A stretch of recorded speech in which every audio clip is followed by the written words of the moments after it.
Jay Crawford, Adam the Bull, Garrett Bush, and so many big names, it would take me hours to say all of their names.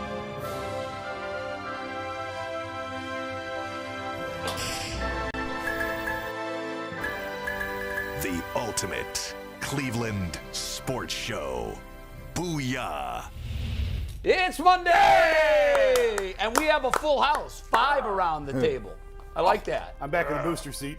Yeah, you're back in the king chair. It makes you look like you're a 5-year-old. Is your ankles touching the ground, fam? Yes. Okay, there you go. My whole feet are. Make sure you keep them heels on the ground. Everybody have a great weekend? Great weekend. Fantastic. Great weekend. Yes, Great weekend. all the way around? I sat through a 3-hour rain delay at the Guardians Saturday night, and I was at the Browns yesterday, so a sports weekend. Yeah. By the way, I went Friday night. What a great game. Isn't Friday. it Yeah, embarrassing that's when I didn't that get they to couldn't go to play Awesome yesterday? game. How could they not get the field ready? It stopped raining. I think they expected it. When they look at the forecast, obviously, and if they don't see a break to play, then Well, no, it was. I was talking to some people. Yeah. I was texting around last night trying to find out what happened today. Yeah. They had to replace some of the sod after the Elton John concert. yeah, Some you of could the- see it that on left center. Yeah, it got destroyed. So they replaced the sod, and the new sod just didn't drain. And with all the heavy rain that we had the last couple of days, yeah. and they were sitting around waiting and waiting and waiting, and then soggy it got mess. to the point where that band that came through last night, that real severe band, they knew they were out of time and they weren't going to be able to get the game, Right. in, so they just So called why it. start? Yeah. It's tough. And my question was, okay, well, is this a recurring thing, or is this, I don't know, landscape? Once the sod comes in and matures, Yeah. will it take hold and drain better? And the answer Yeah. was, we're still trying to figure More that out. doubleheaders than anybody in baseball. I know, it's rough. Yeah, it is tough, especially down the stretch here. They've got a 5-game series with the Twins. I know. And September 15th. That's gonna decide the division, I think. September 15th was a mutual off day. It's probably, I don't know if it's been announced, but that's probably, I Mm. think, where that game will be made up.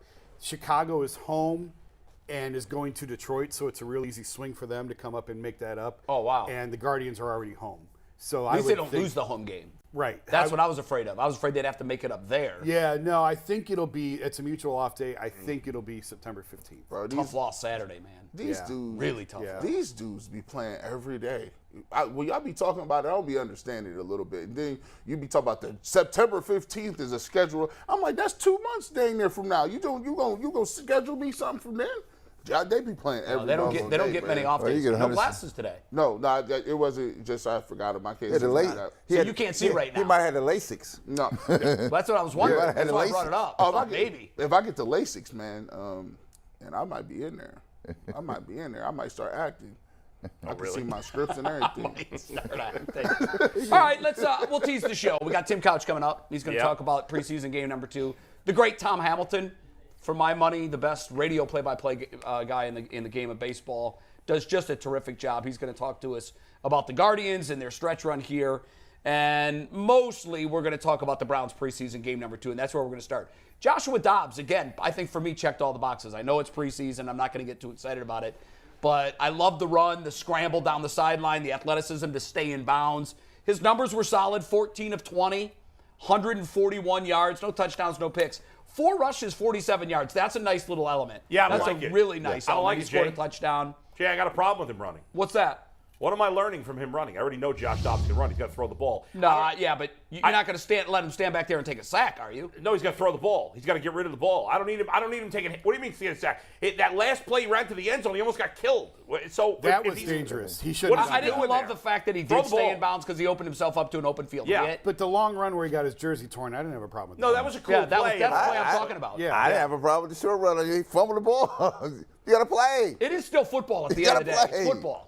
You can't tell a guy how you play. That's just how he Listen, plays. you can't, Yeah, yeah. listen, I'm this is how surprised to he hear you plays. say that, Here, Bull, because your stance all year's been you can't go about this with thinking you're going to get hurt. You want Miles Garrett to play tight end? What'd you eat this weekend? It's not about getting hurt, really. It's about I want to see him throw the ball. We want to have a conversation Well, about can here. he be a number 2. Do it 20 times. We'll be clear. He Do it threw the 20 ball. times. He did everything I wanted to see him do. Me too. And this is, Yeah, first me of all, too. this is not Xbox. This is not Nintendo. You got to play. Well, it might as All well be. It's the preseason. No, it's not. It's You the get- preseason. No. It's meaningless. Let's be No. honest. It's Yeah, meaningless. true. Sure it is. I It give is you that. But meaningless, boy, but- I'm gonna tell you, once you get inside that rectangle, that box, Yeah. we're not scripting nothing. You, as it comes, we play, right? Yeah. And sometimes in this game, I don't care what sport you're in, there's a chance that you're gonna get hurt. It is. But you Have we can't- seen enough from him to think that he's a comfortable number Oh, 2? I like what I saw. No. No, No. hold on. I will tell after I see my man on Sunday, right? I mean on Saturday. I've seen enough of Josh Rosen to know that he doesn't have right, plays. right. Josh Rosen stinks, but we already knew Josh Rosen stinks. I need to see the number one, the presumptive number one on Saturday. That's What I need choice to do we see. at this I point, need to see guys? a lot of them. The bottom line is we don't know if Josh Dobbs is a good enough backup quarterback until he plays in the regular season, and we hope he doesn't play in the regular season. He might be better. You can't determine this based on 2 preseason games. You can't do Against it. backups. Against backups. Again, Yeah. He might be better than Brissett. I don't know. until you see. But be. there's nothing more that he could have done, though. That until- would No, have he played convinced well, us. but it doesn't You're prove going it. until against you see backups. Brissett and what he's doing, right, will give me my inclination of what Dobbs. How much does Brissett need to play in the final preseason I just game? see a lot. Bro, he I'd should have played been already. playing this whole time. I agree. We all agree on that. But how much should he play? 3 quarters. I see 3. Three. Jay? 3 of them things. He's not playing more than a half. I don't think? No. And probably not even a full half. Is that a mistake? No, I don't think it is. I think that they know. We haven't seen him. But They've seen him. But they know. They've seen They him. know what he is. They It's know like what I he say can with the do. Guardians, they've seen him. And So you this gotta is the trust that. wave of the NFL that you don't risk your quarterback to I mean, injury in Patrick the Mahomes preseason. played this week. He That's does. He played a lot. But, and was but- running up and down the field. I know it was. And Andy Reid is old school, but a lot of the Sean McVay school of thinking, They don't do it. You don't play these. They don't guys. do it. Right. And If the I Browns just- And clearly you know are what? in I'm that. okay with that under normal circumstances, but these are not normal circumstances. Right. Nah. When he steps on the field for preseason game number 3, it's going to be the first time in live action Yeah. that we've seen this guy, and I don't even know how many ones are going to be working on Well, Saturday. but I understand that against when they were scrimmaging in Philadelphia, he got a lot of reps in here, right? Yes, So yes. that is a game that you just didn't get to see. it's not Yeah, but- preseason game. Gee, tell him it's not a game. Bro, listen. It's not, none of these preseasons never. Quarterbacks listen, ain't getting hit Be in clear. scrimmages. Preseason. That's the point. Preseason is never a game. No. I don't care what sports it is. But never a game. you want to get the closest Right. thing to a game that you Yeah. can, Yes. and that's a preseason So game, we're not a pl- joint They're work. playing see here, right? The odds. So we're gonna see this Them weekend. joint workouts. See, I need to stop selling that. I don't know the Players Association is selling them as really like games because y'all want to play the games. I get it. I don't like playing in them meaningless games either. But for your backups, those are important. I understand that veterans, if Deshaun Watson was playing all season, I wouldn't care nothing about it. Don't play him. He got all kind of game reps. You see what kind of tape you got on him. But Brissett, he's a backup. Gee. He's a backup. Yeah. Brady went down. Where'd he go? Disneyland? Where'd he go? Where Brady was gone. He like, Who knows? Brady don't need preseason. He don't need it. But, No, but I'm Brady. saying the veterans in any sport are going to say, I'm not doing that. I'm not doing that, right? But you need the veterans to determine the position of some people, right? Because I just if you want to put- see if you them put- work with the ones. I if- want to if see you put it's an Brissett orchestra. If you put Brissett back there with the 2s and the 3s, are you going to really get a Yeah, good what are look we at gonna him? find You out? ain't going to get nothing at him. we're not gonna But find they out wouldn't have anything. done that. They would have played all the ones. No, Chubb, them are not playing. They know they're Well, not. not Chubb. They're not You don't playing. need Those him. guys, the ones not playing. I don't think the running backs need The to because ones I that think not the playing. backup running Jason backs. will tell you in NBA when do the starters play? In the preseason? Yes. Well, that's totally much different. at all. It's the Yeah. same. It's the same, Jay. It really Well, is. you're not going to get knocked on. You could get hurt, but the odds that go look up the preseason injuries in the NBA and the NFL. Well, and because the then we'll NBA talk. guy's not gonna play. Let me ask you this. Right, but even the backups when they're playing. But hold on. When I was The NFL's a gladiator sport. when I was a rookie, they played. Well, as it yeah, got, as well, it got, times have as it, changed. as it got longer, They the used to guys play were 6 like, preseason games in the they're like, NFL. Remember those we're not days? playing anymore. Doug Deacon will tell you about the barnstorming tours. That It was they unreal. They played 6 preseason And they games played. Right, in and 2 played. days. And the guys and played. they played. It was And nuts. They played all Yeah. over the country. Jay, let me ask you this I know question. they did. If Jacoby Brissett come out here first game, right, and he don't look good, he got a miscommunication. It's all on Stefanski. People gonna say, "How did you not? What did you expect? He's a backup. He Right. needs reps." And by the way, Baker played. Baker's playing. He came off injury. Yeah. So it's gonna be he's not helping himself out. No. If Jacoby doesn't come out and play well, it's because Jacoby's not a good quarterback, and they should have addressed the Right, situation right. with Jimmy That's Garoppolo what's Yeah, gonna but happen. before he even would got you there. at least concede that he has a chance of playing better? Yes. If he's had more reps with the ones in the preseason. I don't buy that argument. I God, really then why do don't. they ever play? We should if that's never the case. practice. So, Jay, Because the league makes them play. Jace. That's why. No, I mean the ones ever. Why would you? Jason, Why would? do you have a column already written 2 ways?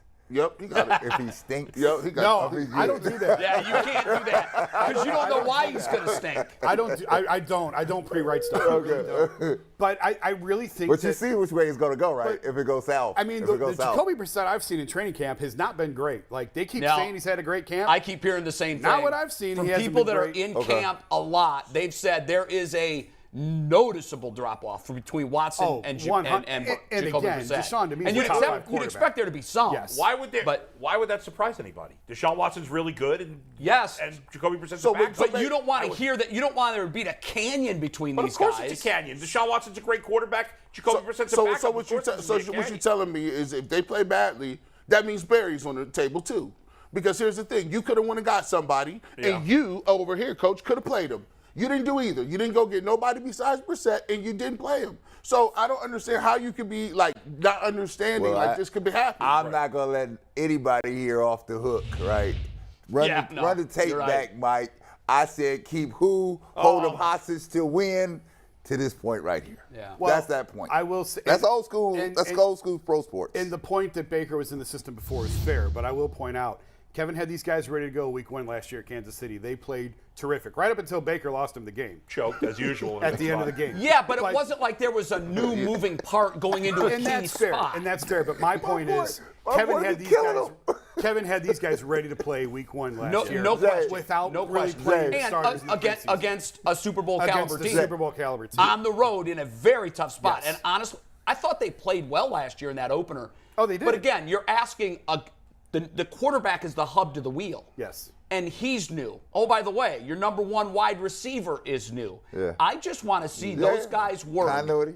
and get game reps in game number 3 together so we can see what's going on between And part these of that, guys. I think, is the fact that the vast majority of fans haven't been able to see that. They've seen it. Right. The coaches have seen it. Sure. Every day. Yeah. But we collectively as a you've public got a one. haven't. You've And got a that's one. why You got a wanna 1, see it. 2, 3. I was hoping to see Brissett this weekend. I was just a little, right? Well, we knew we weren't going Right, to, because you so knew I wasn't waiting once for the it. Watson thing had played itself out, right? So we knew we had to get him some work, right? Mm-hmm. And then from Dobbs, I'm good on Dobbs' work for right now for where on the pecking order because Watson, Brissett, I see it. Josh Rosen out of here. Take the number off Bronco, what you call it? and What you give that call it? back. Give that number You back. said it last week, Camp Arm. Oh, I said you couple 30. Couple things, guys. The Browns should not waste a roster spot on a third quarterback. The only time you should keep a third quarterback on the roster is if it's a guy who has promised to be a starter and you're afraid to lose him on waivers. The Browns don't have that guy. Who cares if somebody else picks up Josh Rosen? It's irrelevant. No, he's you not can gonna find do just a that. guy. Rosen is gone. Keep 2 Everybody quarterbacks. agrees on The that. Browns need to keep.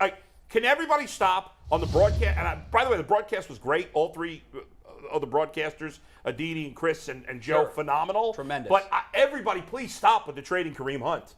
The Browns would be idiotic to trade Kareem Dumb. Hunt.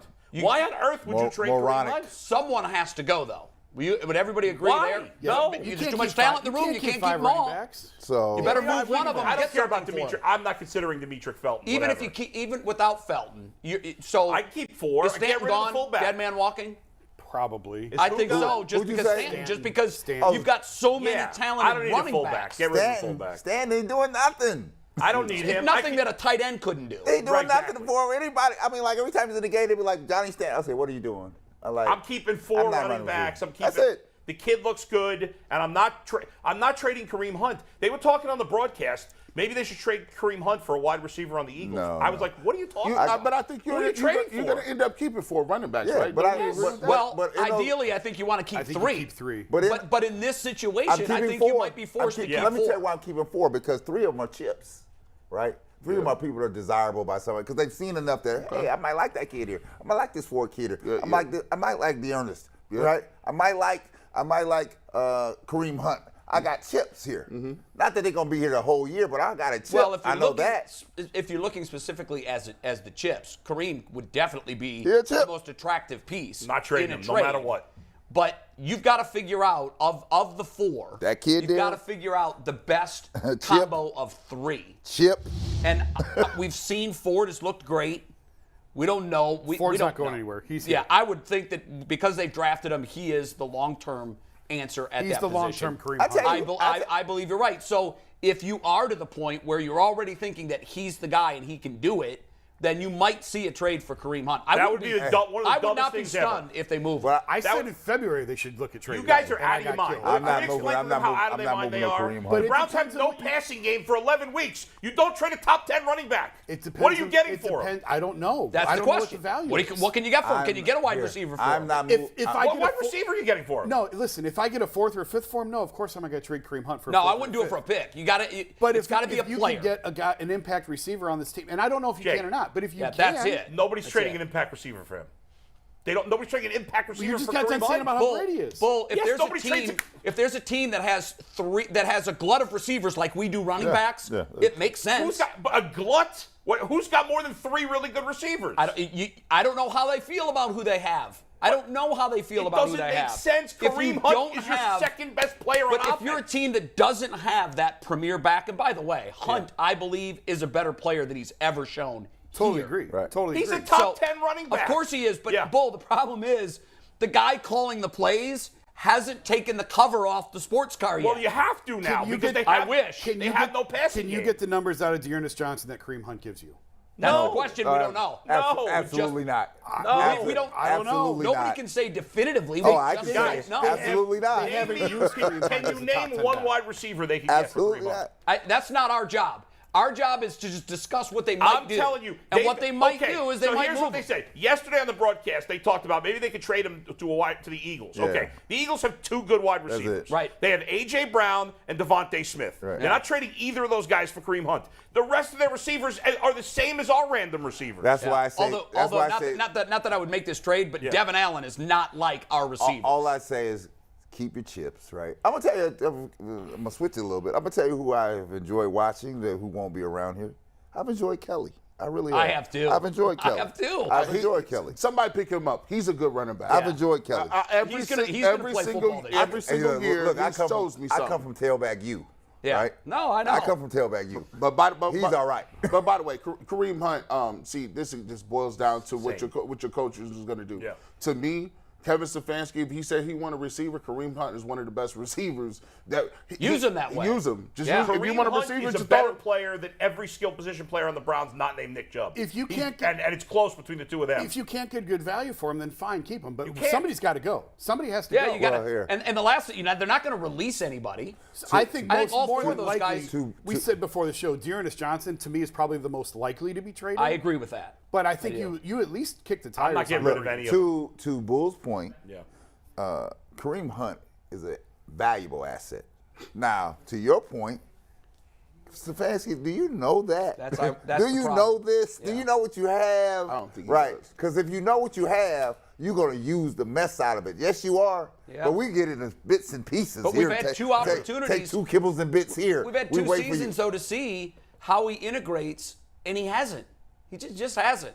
He hasn't even come close to looking like the player In Kansas that City. he was in Kansas City. Because they And used I him. think the difference is you had one of the all-time great offensive gurus drawing up plays for him there, and I think here it just hasn't materialized. You also disagree. have Nick Chubb here. I disagree I with you know. guys. Wait a second. He has looked just as great as he looked in Kansas City. He just doesn't get as many opportunities. Because So you the have to- Nick Chubb. But I'm saying, he's still great when he's on the field. It's not like he hasn't been great. He just doesn't put up as big a stats. Let me tell y'all. This is. Listen, I watch. He's your second best I watch receiver. all film. I watch every game since Stefanski's been here. Your problem is this: Kareem Hunt should be your tight end. Kareem Hunt should be your fullback. Kareem Hunt should be your running back. Kareem Hunt should. I don't want to be in a tight No, end. no. Here's the thing. What you got to look at scheme-wise. everyday player. Tight ends move and spread around. Tight ends go in motion. David Njoku don't block nobody. It's just a position on the field. You have to say, this is my X factor. So every single time you see us, he's in a different position. He can block. He can catch. He can run. Gee. Boom, boom, boom, boom. He's here. Gee, that's an every down player. Every down. But see, the eye test tells you that if I know I got an every down player, I'm putting him in every down. Every down. Every down. I'm not putting him in on third down. No. Every down. I just want to see him more I have to downs. find a way to use him, right? If it's out the backfield, He can catch the ball, right? If I say, okay, Kareem, I'm going to run the mess out of you today. You're going to run this ball today, right? It depends on how I'm playing, but he's not a guy bringing on third down because of, okay, Chubb, you out. Okay, Nick. No, it ain't. We ain't doing that no more. Kevin Stefanski can't figure it out this year, then freaking fire his ass. Because you got 2 great players, you got to use them more. This is Kareem's last year in Cleveland. Period. He's leaving. He's leaving at the end of the year. Not if he go off. So, He's leaving. but what does that do then? I agree. So you're going to fire the head coach because he can't figure out how to If use the two guy, running backs and one of them's leaving. if the guy is not a good enough coach to use his second best weapon enough, then he's not worthy of being. So, a head coach. Jason, hold on, It has hold nothing on. to But we do just with got Stefanski. So, Jason, we scream every day that they don't use Nick Chubb enough. Now they don't use Kareem I Hunt don't enough. scream about not using Nick Chubb enough at all. You I guys do. have. There's I only do. one ball to go around. The numbers I've already shown you guys the numbers. Running Yeah. the ball does not But guarantee I'm talking success about in the throwing the NFL. ball a lot to doesn't. him. You have to be creative offensively. Yes, you do. He's a great. He's their second best pass catcher. Here, if there is, and I'll use the analogy of a writer. If you've got a good writer on staff and you don't use them, shame on you, right? Because what you don't see in value, somebody else sees in value. There's a kid there that has value, massive value. Totally agree. And we don't. You playing him like he only worth 2 cents. That's how we playing him. If he played for Bill Belichick, he'd be on the field all the time. All the time. Well, we already know. Andy Reid. We had that test case. He was with Andy Reid, who's. He's not no third. Sometimes But he was the number one back in Kansas City. He's not. Yes, third. that's true. No, but he was. you He can was, you're make right. him something. Jay, you got to be creative about using him. I agree. You got to use him in the slot. And Freddie Kitchens, for all his flaws, figured out how to use the two of them together, and it got them nowhere. Let's Got do him this. nowhere. he did Let's, it once. He only did it one game. talk about we want to do Frederick of the Kitchen. discussion was is Josh Dobbs ready to be the QB2 Got you. There's no way anybody on can this answer team, that. and nobody really seems to believe that he's definitively the QB2 here, right? He has 17 career pass attempts in the NFL. Right. You can't judge anything off of what No. we've seen the last 2 But weeks. here- And here's what I would go off of. Guys, the Pittsburgh Steelers need a quarterback. And they knew they needed a quarterback going into this And season. he was on that roster, and he wasn't and the they answer. let him go. They Yeah. kept Mason Rudolph over Josh Dobbs. What does that tell you? All right, before we move to other preseason game observations, let's talk about what the internet believes they saw in Josh Dobbs. Yeah, we asked the internet yesterday their feelings on Josh Dobbs, and we'll read you those answers in 1 sec. But as always, when we do talk to the internet, it's brought to you by PCC Airfoils. Are you looking for a job with career advancement and great benefits? PCC Airfoils is a leading manufacturer in Northeast Ohio. All locations of PCC Airfoils in Eastlake, Mentor, Wickliffe, and Minerva are hiring for all positions starting at $18 and up, plus full benefit packages, paid time off, and a signing bonus. Apply online at precast.com/careers to learn more. I got nothing today. You got I'm nothing. silent.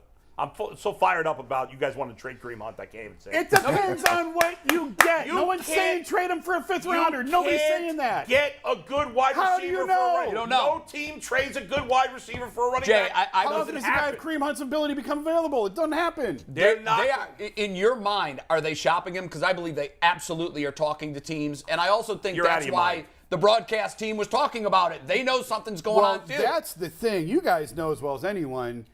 If state media is talking about Yep. it, there's a reason It's why, going on. why it's talking. I think that they're. State media.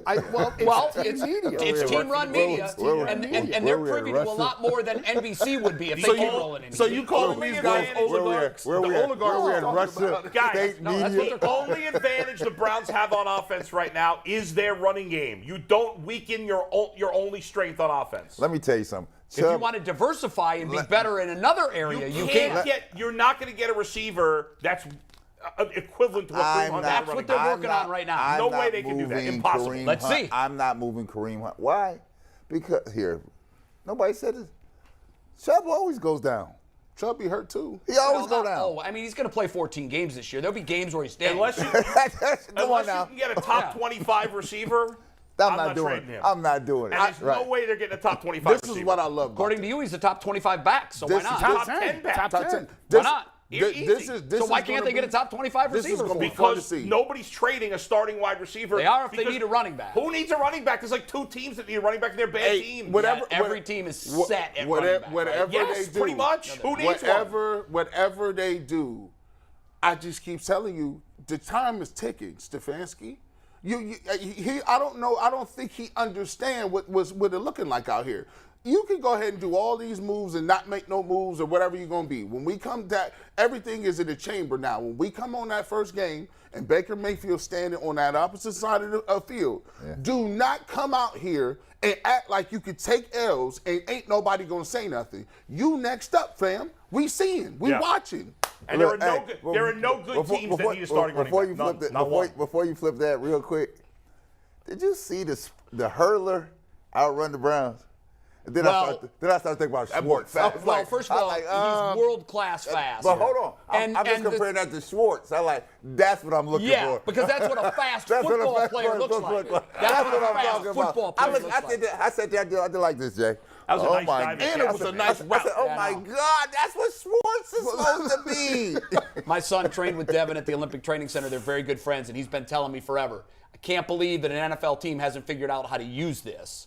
And, of course, yesterday when he one play, 55 yards. You saw Schwartz got a head of steam up on the end around. They were like, crack, go down. I was like it's not often really fast guys learn how to play football. No, but the thing is, Devin played football at a high level at Oregon. So, I mean, it's not like he's new to the sport. I think he's just a guy that has been able to use to figure out how to use that speed. Because he straight up burned them two back there. What a weapon. What a weapon. I mean, it's not rocket science. Like, sometimes I would see Tyreek Hill. He would just run straight and be like, listen, you can run, you can keep up with me for 40, but 50 and 60, I'm open now. Throw me the ball. This touchdown. I need them route. Where's Schwartz at? Schwartz, you can't run past nobody just straight? I guess not in Big pass. Nuggets, let's get to what the internet's saying about Josh Dobbs. We'll do this, and we're going to get right to Tim Couch afterwards. All so right. let's run through this. So we asked the internet yesterday, Steve, let's take tag board. In 5 words or less, we wanted to test the creative abilities of our viewers who we love. How would you describe Josh Dobbs' performance in the first half yesterday? He ended up playing a drive or two in the second half, but this was really based on the first half. And we got some really creative responses. Let's punch the first one here, Anthony. 5 words or less. How about this? Very creative from Maple. 5 words on the dot. I thought that was a good one. Pretty good. If you ever seen Curb Your Enthusiasm, one of the famous well played. gifts from that. All right, let's get to the next one here. There's from the real Big Dev. Dominant, legendary, unstoppable. Wow. Damn. That's a little aggressive. You got to take answers from both sides of the spectrum. No, I get it. He was very high. I'm sure Devin. Dominant, legendary. I hope the laugh emoji at the end means he's joking. Yeah, I think it does. I hope it does. But we still appreciated the answer. Let's get to the next one here.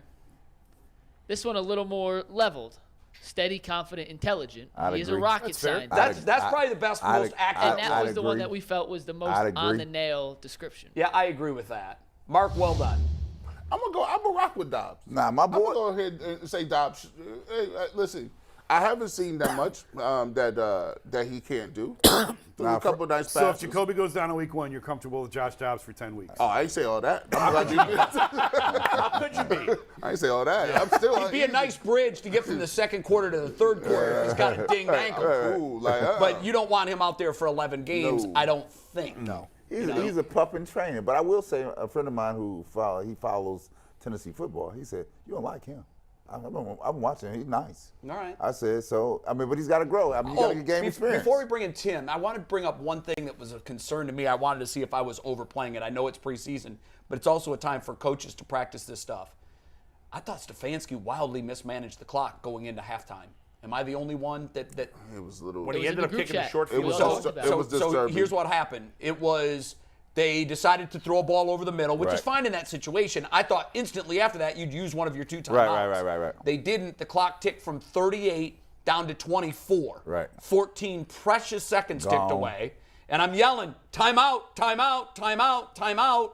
What happens is instead of getting 3 shots at the end zone, they get 2 shots. They got 2, and by the way, they carried one of their timeouts into halftime with them. They didn't even need it anyhow. I was really disappointed with how that played out because I know it's a preseason game. I know the second half wasn't played competitively, but let's face it, the difference between 7 and 3 is the difference in most cases between winning and losing. Yeah. And I thought he would have used that opportunity for him to practice his clock management. I thought he couldn't have mismanaged it any worse. Let me just say this. Who's running the show here? Because I'm going to just tell you, is. it's hard to be the head coach and then the coordinator 2, Boy. and see everything that's going on. Unless you got somebody in your ear that's your right hand. Well, that's a calling, bigger calling issue. the- I've never calling the been sharp good with the shots for offensive you. coordinator being the head coach. Never. Because it's too much going And on I never here. will be. Typically, he's been really good in clock management in the last 2 minutes in those situations. I think agree you're with you. absolutely right. Probably would like to have a couple of those decisions over from yesterday. It's preseason for him too.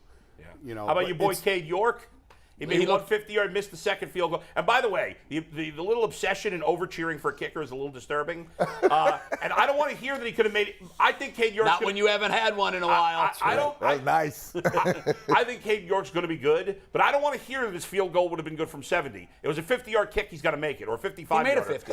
No, he missed, but he missed the 55. He made the yarder. 50, right. but he only missed the 55. He hit the upright. He hit I the don't care. upright. Make Hey, it. Easy guys, now, we Bull. will get back into the No, rest you of the story. make We got the Tim kick. Couch on the Easy line. now. I don't Bull. care how good it would have been from you. Bull, make the do you know kick. what the league's average is on 55 plus? I don't care about the league average. You better. What's the league average in this You division? better. What's the league average in this division? Sometimes Bull, he surprises me Yeah. how he misses the obvious.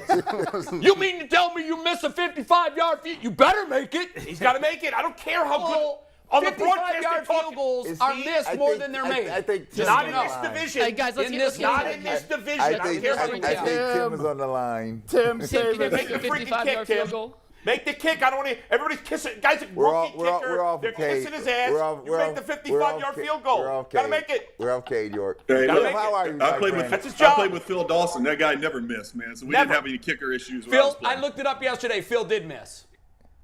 A couple times. Yeah. Evan McPherson More than and once. Justin Tucker barely ever miss, so he better barely ever They miss. both missed. They all missed, Bull. They all missed. Got to make 90%. But Tim, we're hitting on something that I think is a really good segue here. I actually talked to Phil a couple years ago, and I said, why are NFL kickers worse than ever? And he kind of laughed at me. He's like, no, they're better than ever. Yep, He we said, expect them- go back and look my rookie year. And he said, I'd have been cut if my percentage based on today, that kickers today are actually better than ever. Yep. It's just outrageous expectations placed on these It guys. should be. You're absolutely right. Yeah, it definitely is. There's a lot of pressure on those guys, man. You just think it's going to be automatic when they roll out there, and they're kicking at a high level for sure.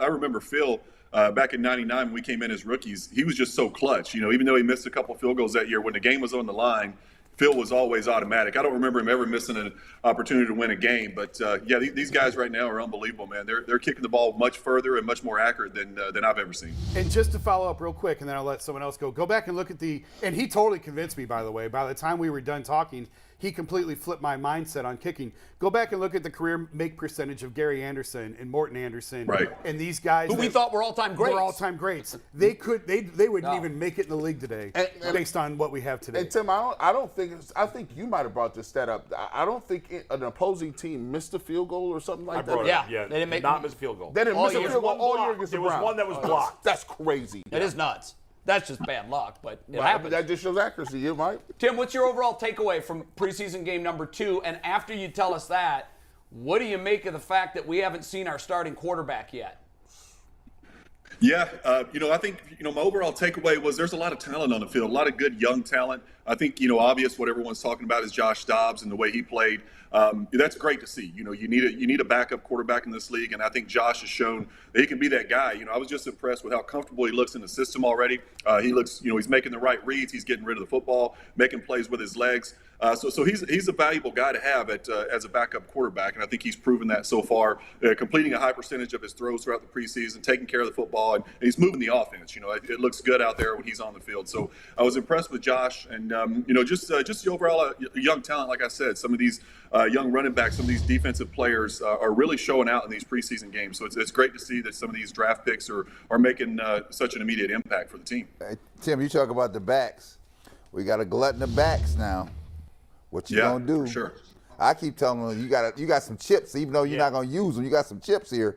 I wouldn't be waving people just to be waving them. Jay and Jason, I'm not sure if they're high or drunk today, but they want to trade Kareem Hunt for some mediocre wide Nobody receiver. said wanted to. You're taking Nobody us out said of wanted context. to. We can't trade him because you can't get good value for him. It's impossible. So Tim, How what- you listen to offers. so Tim, That's where they Tim- should be Tim- right now. Tim, Go ahead. give me your expertise, Tim. What do you think? Yeah.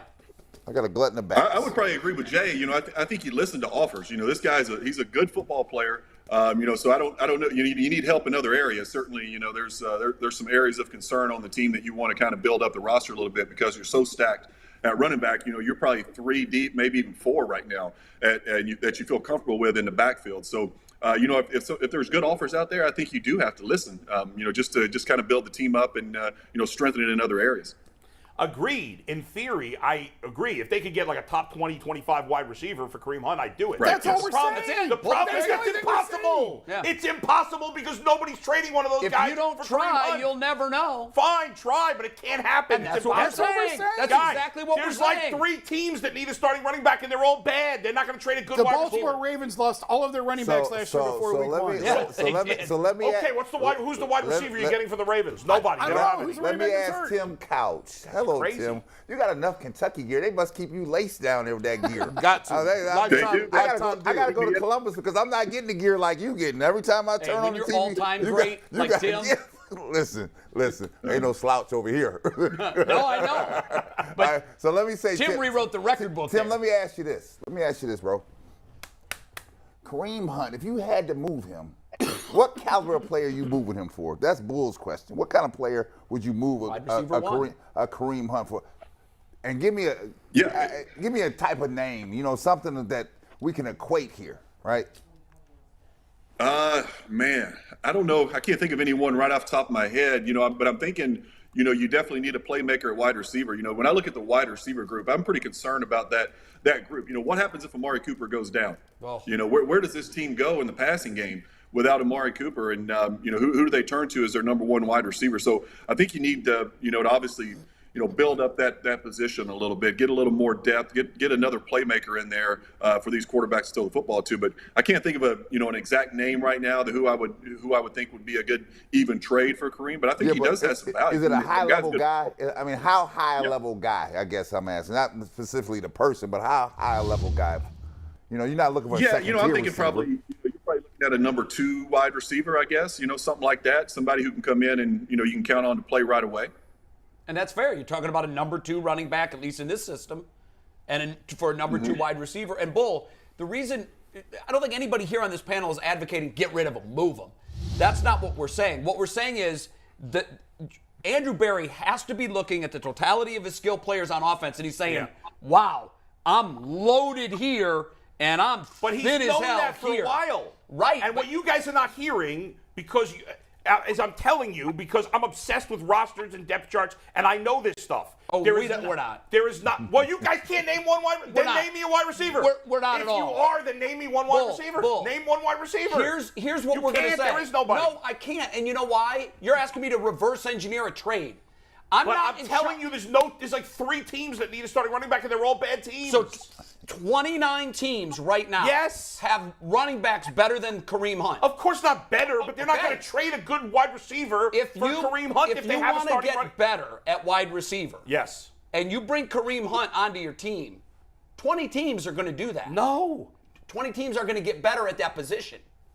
20 teams, yes. Okay. But they're not, so if they have a starter. Of those 20 teams, not a single one of them has any depth at wide receiver where they can say, no, we need to get better at running back. 20 teams are not just I hope it happens. Now I hope it happens.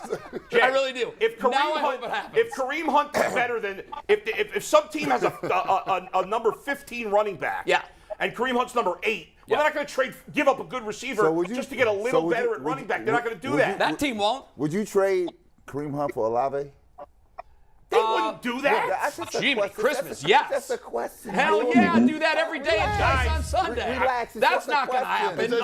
Number one, first of all, they've got Alvin Kamara there, who's a great back. That's the question. We just trying to find a baseline. I got to leave. We just trying to walk out. I'm going to walk out. These guys are out of control. Bye-bye. I should leave. Bye-bye. Real quick. I wasn't rooting for it before. I am now. Tyvis Powell has texted us. He wanted his opinion to be read. Okay. He said, why would you trade Hunt for a receiver when you can sign one? Emmanuel Sanders, Deshaun Jackson are still available. That's from and Tyvis Will Powell. Fuller. Well, Deshaun Jackson sucks. Clearly, they've kicked the tires and they've talked about all of those players and they've decided that's not going to change their lives. I just wanted to give Tyvis his 2 cents in here. No, it's a very good point, but you don't. the Browns need a receiver. They need a good receiver. Well, They need a really good receiver. You got a former #1 quarterback who's been in the city. Tim knows. Everybody with Yes. eyes, Ray Charles can see that he's thin the receiver. But nobody's trading a top 2 receiver And for if you a don't- running back when they don't need one. I guarantee you nobody's doing it if the Browns don't pick up the phone and try. All right, I'm done with this. Tim, Yeah, please. Josh Dobbs. Guys are lost. It's difficult for me to look at him and say he's ready to be QB2 because he has 17 career attempts. And I'm hung up on the Right. fact that the Steelers knew going into the season that they were going to need a quarterback. And they elected to move on from him and said, we don't They need still him need here. a quarterback, the Steelers. Yes, and they moved on from Dobbs. How much of that is a flag? We've seen 2 preseason games, and everyone's throwing their arms up and rejoicing. And he's played really well. I don't want to take anything from him, but it's against backups. How much of a flag is Right. it in your eyes that the Steelers knew they were going to need quarterbacks this year? They were starting basically over, and they still elected to move on from him when they know him better than anybody. Yeah, I think that's a really good point. For me, I think it's just, some quarterbacks feel better in different systems. Maybe Josh wasn't performing at this level in Pittsburgh, so they felt that they were able to let him go, and now he just feels better in this system, and he feels more comfortable. So it's just a right time, right place thing for a lot of quarterbacks. I think he feels good about the offense that he's running. They're allowing him to make some plays. But, like you said, it is just preseason football. A lot of quarterbacks look good in the preseason going against backups. But he's doing his job. He's doing what you want to see. He's completing a high percentage of the throws and taking care of the football, and he's running the football well. So you're seeing all the things that you would want to see from a backup quarterback. So I mean, as of right now, from what I've seen, and even going back to college, I watched a lot of Josh Dobbs in college at Tennessee. And the guy was a really good football player in the SEC. So I know he can do it at a high level. I've seen him do it at a high level. I just obviously haven't seen it in the NFL until this year. In this preseason, I hadn't seen him play at all in the NFL until this year. So, but I'm impressed with what I've seen. I think, he's got a really good command of the offense. He looks very comfortable, and he's moving the football when he gets out there, and that's all you can ask for. And he's you can see him he's doing his job and feels good about it. How much do you want to see Jacoby in week 3 here? Yeah, I want to see him a lot. I want to see what that looks like. From everything I hear, from the coaches and the players talking about him, everyone is raving about how well he's doing within the offense and how good he looks in practice. But obviously, I want to see that out on the field. So it'll be nice to see him get out there, take some reps, and kind of get an idea of what this offense is going to look like going into week 1. Tim, let me ask you this question, and we can kind of figure out what's going on with the team and how many players we got and what we should do. I watch other teams, and I know what they are, right? I watch the Tennessee Titans. They run the ball. I watch the 49ers. They're really aggressive. They really are running the ball out of different formations. But when I watch Josh Allen, they run 4 wides, and they're going to throw the ball. They don't even need a running back. They're just like, we're going to do that with the quarterback. What is the Browns' identity offensively? If you watch them with Stefanski, can you tell me kind of what is the philosophy offensively? So that I can know whether or not I do need to emphasize a running back or not, or a receiver. Right. I think the offensive philosophy, from what I've seen, is they're going to lean on the running game and the offensive line, and they're going to take their shots out of play action. They're going to move the quarterback. They're going to get him out of the pocket. They're going to take those shots off the play action passing game. And but I think it's a run first offense. I really do. And I think that when you got a backfield like Cleveland has, I think it's obviously maybe the best running back group in the league. I think you have to build it around those guys. When Deshaun Watson comes back, will it change a little bit? Yeah, maybe. You got a top 5, 7 or 8 QB in the league probably. So you're going to want to change the offense and kind of evolve it to where it goes around Deshaun if he's healthy and playing at the level we think he can. But as of right, this offense is got to go through Chubb and Hunt and all the group of running backs that they have, and rely on that offensive line and just let the quarterbacks make the throws off of play action and take advantage of the defense biting up on that. Tim, how concerned are you about the return game? That's been a problem for the Browns for a while. It's kind of an under-the-radar part of the team. They went and got Jakeem Grant this offseason, who's a really, really good return guy. He gets hurt. So far, it's been ugly. And with the punts, drives me crazy. Like, these guys jumping back at the last. You got to catch the punt. You can't give up those yards. How big a concern should that area be right now for the Browns? Yeah, I think from what we've seen so far, it hasn't been good. That's for sure. There's a lot of area to improve in that. So hopefully they can get it together. It's such a huge part of the game, changing field position, setting the offense up. So hopefully they can get a guy back there who can be a difference maker for them. Tim, when we watch the preseason today compared to when you played, you're looking for stars and they're just not out there. we were talking about, and Jason brought up Doug Deacon, and I'd actually talked to Doug about that before. Back in the day, they used to play 6 preseason games, and these guys played. I mean, they weren't there to watch. What do you make of the sort of transition in philosophy to where we are now, where very rarely do you see the ones, and I know that over the weekend, some teams played their ones a little bit. I was kind of surprised to see Mahomes play as much as he did, but Andy Reid does that. Is there a right way? Is there a wrong way? And what do you make of the change in philosophy? Well, I think it all goes down to how much, these starters are making so much money now, and you rely so much on these guys. You just don't want to see someone go down in a preseason game and have a season-end injury. So you got to take care of these guys a little bit and save them for the regular season. It's such a physical game that you don't want them out there taking unnecessary hits right now. But, there's also that balance of, you got to get guys ready to play and, coming into week 1 where, they feel good and they've got some reps and some game speed. They've taken a few hits. So there's that fine line that, every coach's philosophy is a little bit different on how much should I play my starter, how much should I, how many reps does he need? I think it all depends, also on, who these guys are. Are they veterans in the league? Are they younger guys? Do they need more reps? Those kind of things. So there's a lot of moving parts to it that these coaches have to factor in, but it really has changed quite a bit since, even I was in the league, and obviously, going back to Deacon's days when they were playing every snap of every preseason game and doing all that. That was a grind. I can't imagine going through all those preseason games and then playing the regular season. It almost feels like probably playing 2 seasons when you do all that. So it's just a balancing act with these coaches, I think. So Tim, we're sitting here now. We're going to the last regular preseason game here this weekend. How much do you think Brissett should be playing in this game? I would like to see him play at least a half. I think he's a guy that obviously you're going to be counting on him for the first 11 games now. So you got to get some reps. I'd like to see, let's get this offense going. Let's go, kind of game plan a little bit for this next game. Let's put a game plan together, let him go out and execute that. Maybe even get him in a little hurry up, a little 2-minute. I always like to do that as a quarterback. Just change the pace a little bit. Just come out and maybe even start the game in a no huddle. Just to kind of get moving, get your mind thinking quickly, get going in the offense and make decisions quickly and getting the football out of your hand. So I would love to see a half of football from Jacoby. So we'll see what they end up doing. But I know all Browns fans are anxious to see what it's going to look like with him out there. So what happens here? I'm devil's advocate now, right? Because I believe in giving him a shot and letting him do his thing. What happens if this thing goes horribly wrong this weekend? There's not many options right now. He's going to be your guy. So I think it's just, if something goes horribly wrong, it's just back to the drawing board. Just trying to figure out where to go from there. But it's. Hopefully it doesn't go that way. I try to think positive about it, that he's going to come out and look good and it's going to be clicking. But it's and I'm sure the coaches don't want to think that way right now. So we'll see how it goes and just have to go off what the film looks like and evaluate these guys after the game. You think they're talking behind the scenes? On a what? I'm sure they are. Yeah, I'm sure there are. There's definitely some of that going on. I'm sure.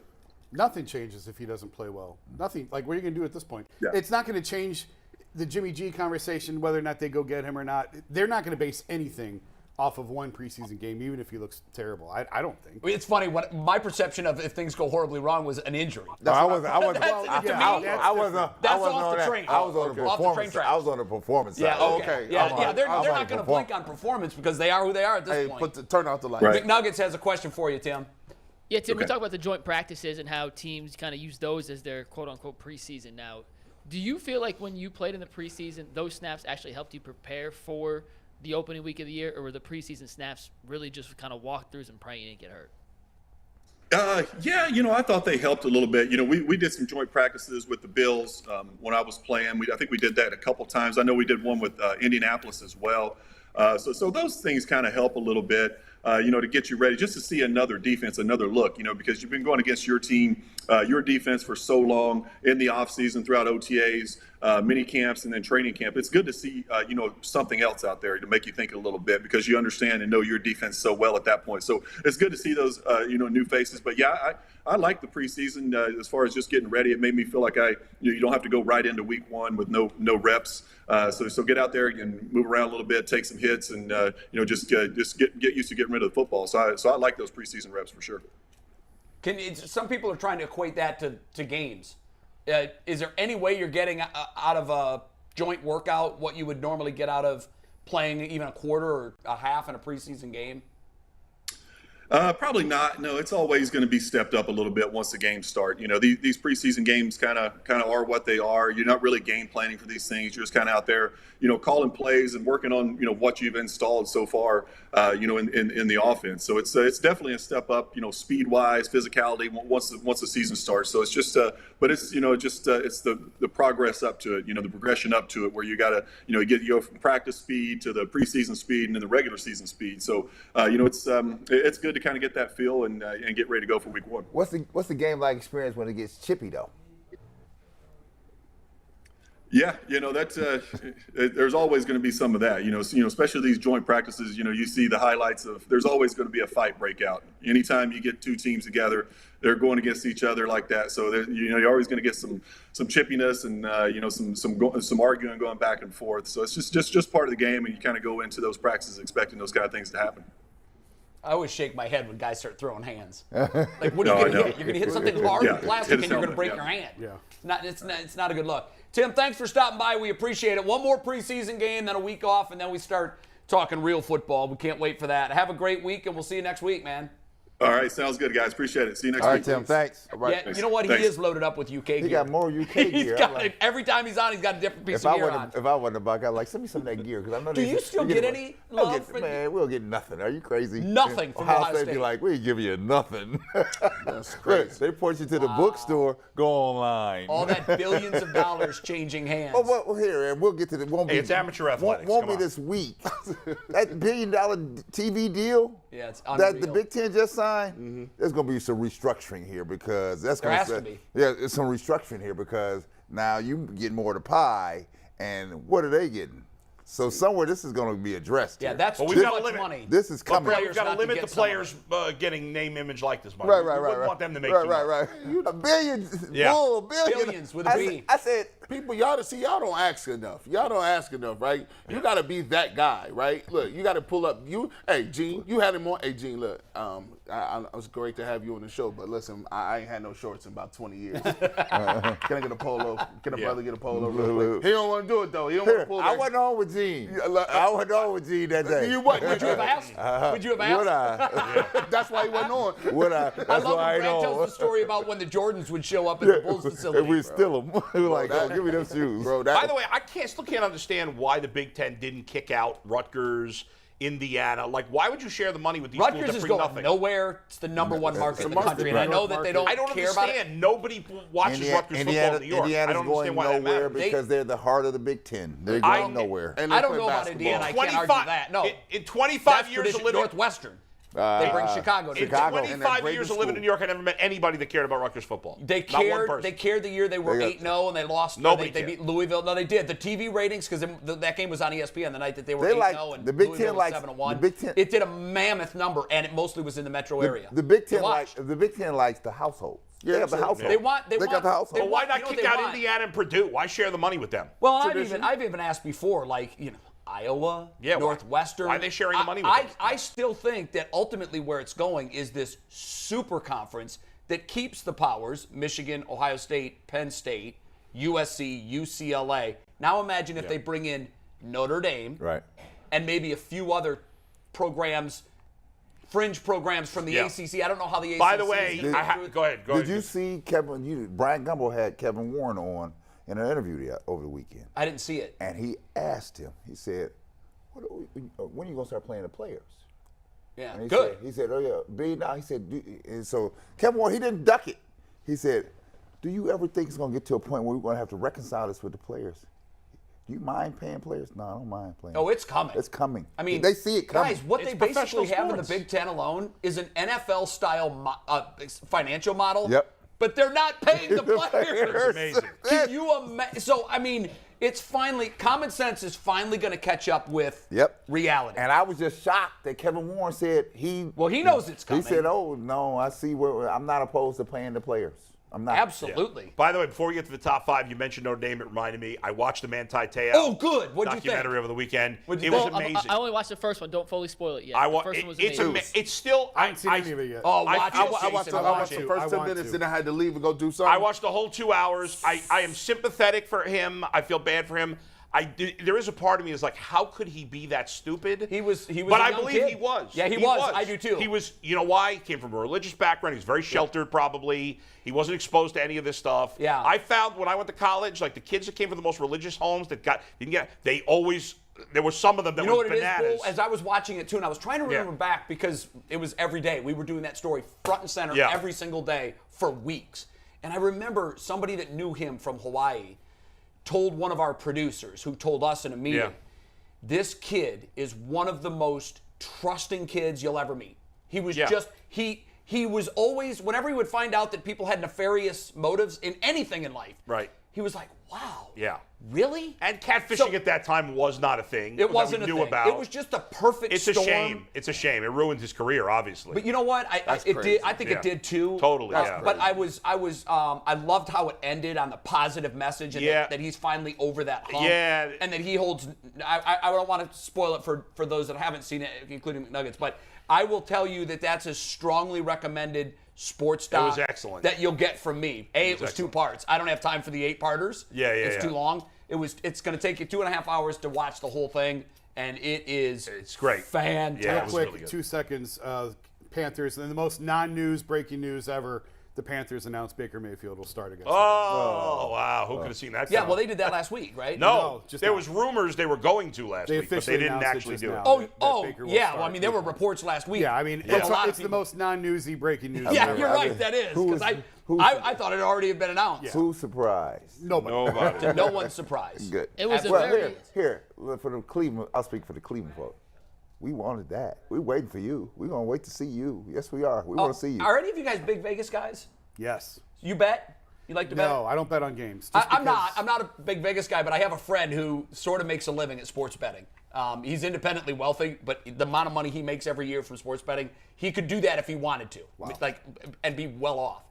He told me the number one bet he's seeing in Vegas right now is they'd have a bet worst to first, and he said everybody's throwing money on Carolina, and he said the professional money.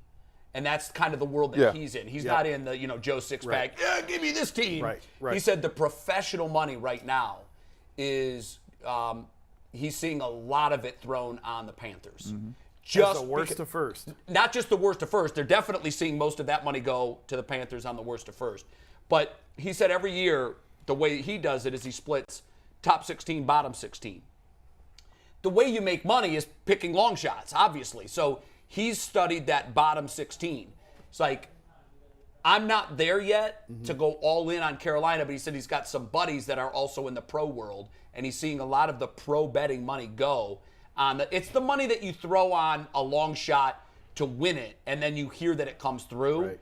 He's seeing a lot of action that way, and it kind of makes sense. I mean, they've got a better quarterback. I don't think they have a better roster. I don't think they have the roster to do it. Man. Even if McCaffrey stays healthy, I don't think they have it. What you got, McNuggets? We're not You going know I to love you guys? Because I've been in here for the last 8 minutes saying we got to do top 5. And Yeah, somehow let's we go. squeezed Here we 4 go. topics in 8 minutes. But the only thing I love more than you guys is Built Bar. If y'all haven't tried out That's Built a Bar lie. yet, you are seriously missing out. The new Built Bar Puffs, too, absolutely delicious. I tried the new flavor on Sunday. What's the new one? Cookie dough chunk puff. Yeah, you talked about Which is still new. They get another new one in 2 weeks. Only 160 calories, 15 grams of protein. And best part, if you use code LOCKEDON15, you get 15% off any online order at at built.com. Did it fill you up? Is it like a good between meal deal? It's a pretty good between meal. Yeah, very good between meal. Can we get a bowl of them right here? We're trying to get them sent to us first, and then when we get them, we'll put them on, do a little free promo. We right. got Tom Hamilton on the line, so we're going to run through top awesome. 5 super quick because we do have to get to the Ultimate 5, which is the 5 best preseason performances in recent memory. Anthony, let's get tag board up. Number 5, Tony Romo. We're going to run through this real quick. He threw for 349 passing yards and a touchdown. It's only one of 4 times that a quarterback's ever thrown for over 400 How much did he 300 play? yards in a preseason. He played the full game. Okay. He threw 45 passes. All right, let's go to the next preseason. one. That'll Number never 4. happen again. That record will hold. Here's Stephen McGee.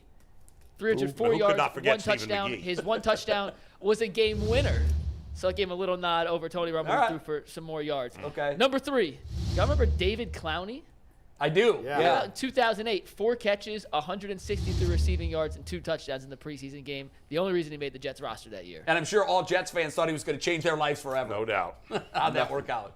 Number 2 is the single greatest quarterback performance in preseason history. Brent Hundley threw for 236 yards and 4 touchdowns in 2015. He's the only quarterback to ever throw 4 touchdowns in a preseason game.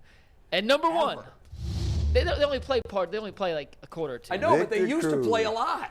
Victor Cruz Victor turned Cruz, it out 6 that catches, day. 145 yards, 3 touchdowns. The Giants beat the Jets. And he's one of the few guys who turned that preseason breakout performance into a legitimate career because he's a very successful Giant. Those are the 5 best preseason games all time. Let's now welcome in the best voice in radio play-by-play announcing, and that is Tom Hamilton. And you know what? That wouldn't even be a debate. Tom, welcome to the great Uncle Cleveland Tom Show. You're too kind, but thank you very much. Tom, Great to be with all of you. You know we believe that from the bottoms of our hearts. When I have to be away from an Indians game, Guardians now, and I can't get the radio, I kind of play. I keep it on my phone, and I'll see some of the Gamecast comes over, and I pretend I understand what you're saying, how you would have called that particular play. It's great for me. We got to get into the Guardians, but I've been wanting to ask you this for years. I've known you. I've worked with you for a long time. I've never asked you who was your favorite play-by-play guy growing up, and I'm dying to know that. You know what, Jay? I think we're all a product of our environment or where we grew up. And, we were dairy farmers in Wisconsin, about half an hour outside of Madison, an hour from Milwaukee. And so back in those days, you listened on a transistor radio literally at nights. And anybody that grew up on a farm knew you didn't have anybody next door to play with. And so the radio was your best friend. And for me, it was Earl Gillespie. Back in the old Milwaukee Braves days. Of course, I'm dating myself, but they were in Milwaukee when I was just a kid, and so I grew up listening to Earl Gillespie, loving Hank Aaron. He was the guy that all of us wanted to be when you were growing up in Wisconsin, and was lucky enough to meet Hank later on in life, and he was about as good a human being as I've ever come across, and in my mind, still the greatest player in the history of baseball. Tom, at this point, you've been doing it for so long. What is your prep like for the game? Do you just show up and be like, I know all these players, I know what I'm doing, I'm on it? Or do you go through a specific routine? There probably are some listeners that think I just show up. And, Nonsense. That's the nature of the beast, but no, like today we have an off day in San Diego, so you don't have as much prep work to do as you normally would have. But I probably put in 4 or 5 hours at home every day, whether it's on the internet or whether it's talking to people around the game. And, there are various people that when you've been in the game as long as I've been, you can call, whether they're other general managers or scouts or whatnot. And then I think it's most important to get to the ballpark. I'm at the ballpark at a minimum 4.5 to 4 hours before the first pitch. That's when you have a chance to really talk to players, coaches, you run into scouts, a chance maybe to visit with other people on the other team. The thing about baseball, we're lucky in that you've got that access every day. But the closer you get to game time, the more locked in players are too. So the earlier you can get there, the more relaxed they are, and you can get maybe some stories you can use during the course of that broadcast. This year, we've had so many of those cases where, excuse me, you wanted to get to the park early because we've had 14 kids make their major league debuts. Mm-hmm. So it's fun to get their stories and who's going to be at the park and how they got told by the manager they were coming up and their journey to get to the big leagues, because for any kid that puts on a baseball uniform, that's like winning the lottery the day you get called up to the major leagues. It's no different than any other sport. I don't care who you are. Just to have been a pro player for 1 minute is quite an accomplishment. I feel like I want to do this interview with my eyes closed because I don't really – it's like I don't want to see Thomas. I just love hearing his voice because there's something magical as a kid who grew up – I grew up in New York, Tom, and I didn't have cable when I was a kid. I mean, I don't even think there was cable in Brooklyn where I grew up, and I would listen to the Mets on the radio. I listened to the Yankees on the radio. I listened to the Phillies. Harry Callis was my favorite as a kid. I loved listening to him on the Phillies broadcast. I could picture him call – I mean, I could still hear his voice all these years later, and I love it. I love listening to your voice. There's something magical still to this day, even with all the cable and a million ways to watch games, to me, there's still something magical about listening to the radio. Now it's on my phone half the time, but there's still something magical about a hot summer day, maybe drinking a beer and listening to a baseball game. It is special. It reminds me of being a kid and listening to baseball with my dad. Well, thanks. I appreciate it. And I think that's what's made our game special as far as radio. And as you were mentioning, Adam, now with the way the world has changed, I mean, we've made the world so much smaller. Yeah. Where, you're getting letters from people in England because of the Major League Baseball app that they're able to follow their favorite club if they've moved to Europe or whatnot. I think the beauty of our game and the advantage that we have had from a radio standpoint is, look, if you grow up in the Midwest or in the Northeast, like so many of us did, you don't want to spend the next 162 nights inside or days inside watching a game. Nothing against watching a game, because obviously television does a phenomenal job, but it's every day. So not too many people, are going to want to be cooped up after they were cooped up all winter long. And I think we have an advantage that way with our game. When it's played, people want to be out and about, whether they're golfing or fishing or doing whatever with families. I mean, if you have a football game, it's appointment viewing and also listening, but it's once a week. And when you talk about the NBA, especially in the Midwest, I mean, a lot of people are listening to really good people like Tim Alcorn do the Cavs, but you're indoors at night because it's cold out and you're probably more likely to watch the game. So we have an advantage that way, I think, in radio because of the time of the year with a game of baseball. So Tom, tell me about this. I mean, we're in a magical run here. I know you're around the guys all the time.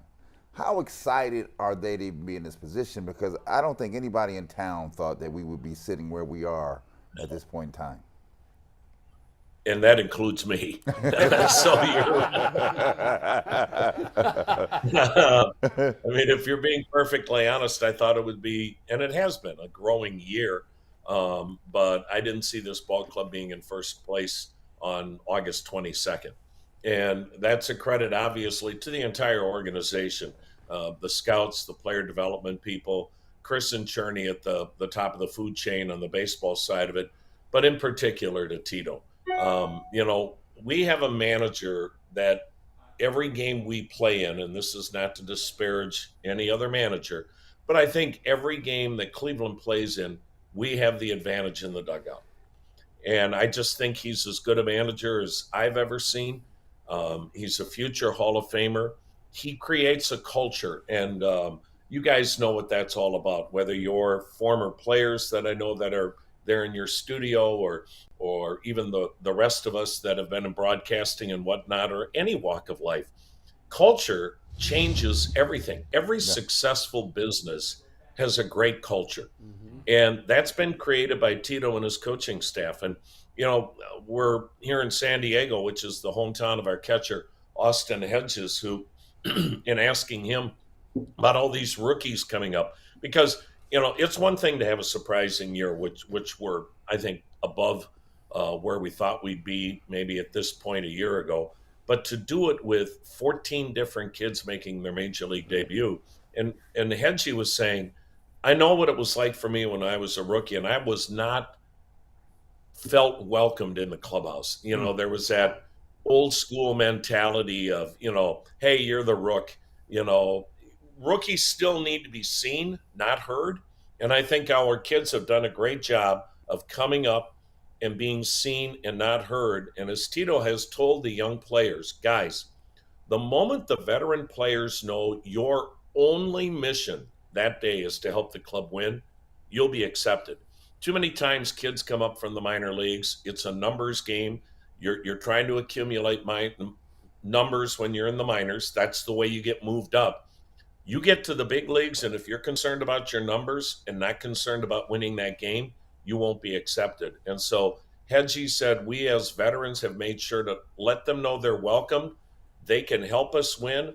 They do things the right way. There's no reason to go through this hazing, so to speak. And so it's created a great culture in the clubhouse, but that starts with Tito. And guys, I think it's refreshing again and that it proves you can win in whatever sport it is. Sometimes your talent might not be at the level of the Yankees and with the experience that they have and the amount of money that they're paying. But how many stories have we seen in sports down through the years? If you've got the right culture, the right mindset, everybody's pulling on the rope, all of the trite phrases that we've heard, but you're all pulling in the same direction. That's the beauty of sports. That's why we play the games. Yeah. And I think this has been an incredible year for that.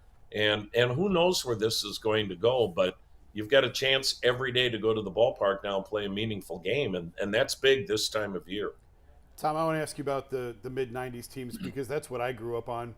But before I get to that, we had Chris Antonetti on. I was doing radio last week, and I said, is this team ahead of schedule? And he didn't really want to go there, but obviously they are. I think we can all agree on that. Is there one player, when you mentioned the 14 guys who have made their debut, is there one player or two players that have really surprised you? I look at a guy like Oscar Gonzalez. The scouting report on him was a lot of raw power and a lot of swing and miss. He's hitting 300.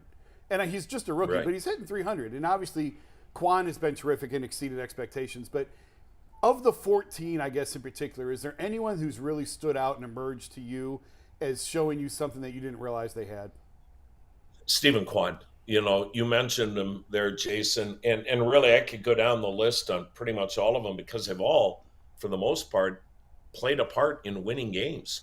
And that's been the amazing thing. So many of these rookies have come up and just exploded initially. Now there's a leveling off, and it's a game of adjustments. And so when the league adjusts, you have to be able to adjust. And if you don't, then obviously you're going to be back in the minor leagues. But I mean, he's not very big for one thing.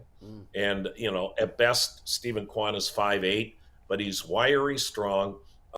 He's been a kid that's probably been told his whole life that, you know, make sure you get your education because you're going to need it when your playing days are over here in the next year or so.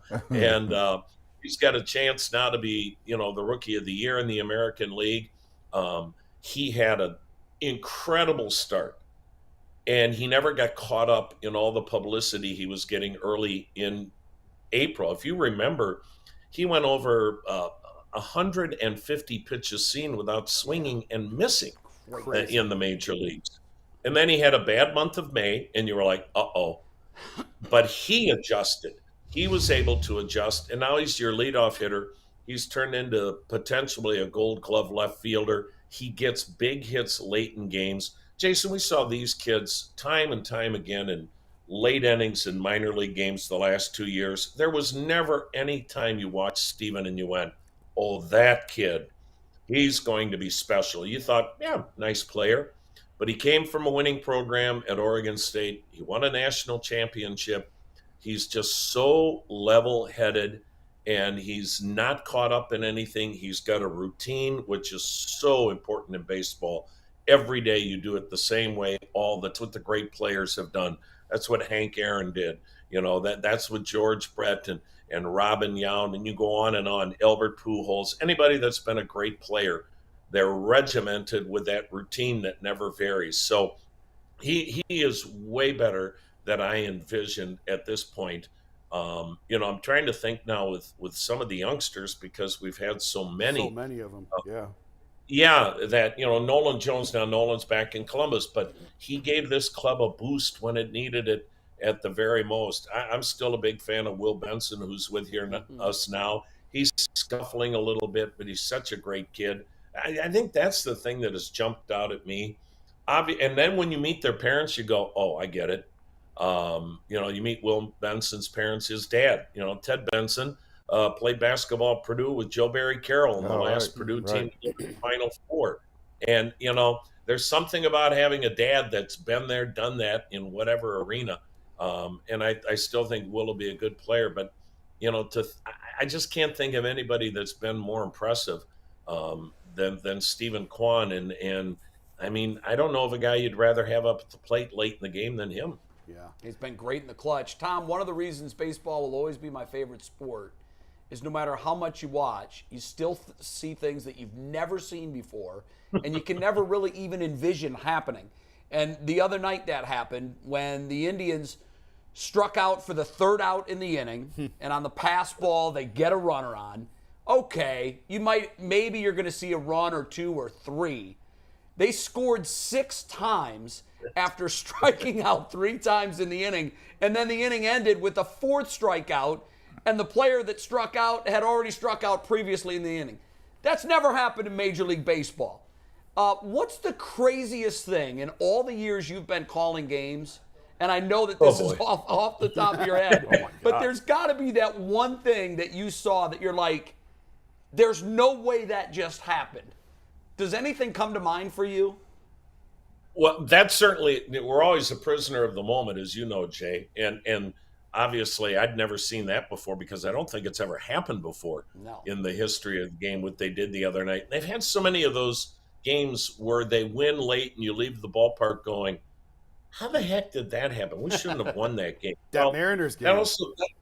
Yeah, was exactly. it 12-2? But I would go back. I think somebody just mentioned it. I'd go back to 2001. I mean, we're down 14-2 going into the 7th inning against a Seattle Mariners team that won 116 games that year and was a modern-day record for most wins in a season. That was Ichiro Suzuki's rookie year, and he was also the most valuable player in the American League. So much so that Lou Piniella, the Seattle Mariner manager, had taken a few players out of the ballgame. But to rally and win down 14-2, we had a ball game back in '95 where David Cohn was at his heyday, and we were down 7-0 to the Blue Jays and David Cohn, and the club won that game. We've had some of those improbables. Heck, we had a game earlier this year with Josh Naylor, who, while he's not a rookie, has been a huge part of this coming back from that what could have been career-ending multiple fractured leg and ankle from a year ago. And he had 8 RBIs from the 8th inning on. I mean, Josh got an RBI double in the 8th inning, and you're like, oh, yeah, that's nice. Then he gets a grand slam to dead center against one of the best closers in the league. Liam Hendricks has had 2 blown saves. That was one of them. He gets a grand slam off Liam Hendricks to tie the game in the 9th inning and wins it in the 11th with a 3-run homer, and then headbutts Tito wearing a batting helmet, which maybe the most stunning thing is that Tito is still with us.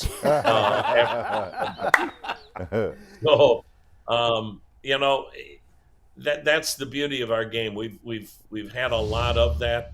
We won a playoff game in 1997 against a much better team, Baltimore, but we won the American League pennant that year. And one of the playoff games, we win the game on a missed suicide squeeze bunt. Yep. Omar Vizquel, of all people, missed the suicide squeeze, and the ball went off the catcher's glove, and Marquise Grissom scored the winning run, and we won that game, and that was a big reason why the 97 club went to the World Series. So those are a few off the top of my head, but my first partner when I got to Cleveland in 1990 was the iconic Herb Score, and he had always said, look, you need to realize that the reason every day you come to the ballpark and give it your best effort is, one, that's what you're paid to do.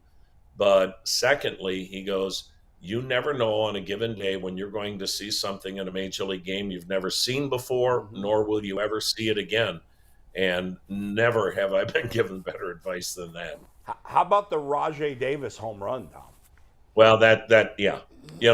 I mean, as far as magical moments, Jay, that's number one. Yeah. I think it's the greatest moment in the history of that ballpark, because the thing that gets overlooked there is that Game 7, to my way of thinking, to that point had been a letdown.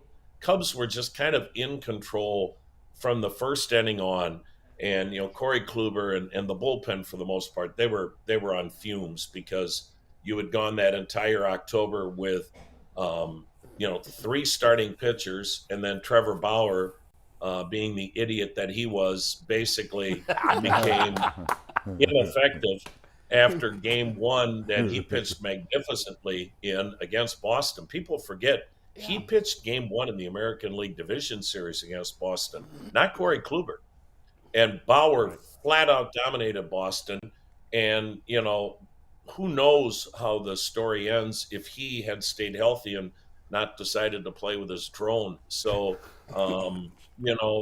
then that whole game 7, it just felt like the club finally had all caught up to them, and it was kind of a lackluster game 7 until that 8th inning. And Brandon Geyer had a great at bat and got an RBI double off of Aroldis Chapman that kind of gets lost because that gave Rajai Davis a chance. And it's one of the most pulsating at bats I think we've seen, because Rajai kept fouling off pitch after pitch after pitch.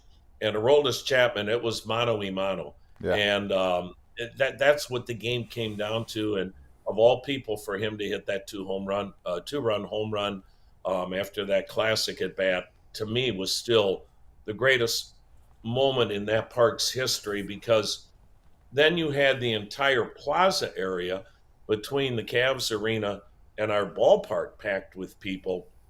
And to just see people's reactions, whether they were Cub fans going, "Oh my God, it's happened again," or whether it was Indians fans at that time going, this miracle may become a reality. That's the best moment I can remember. I had 4 children, and I know how disappointed they were when the club lost. And I said, you know what?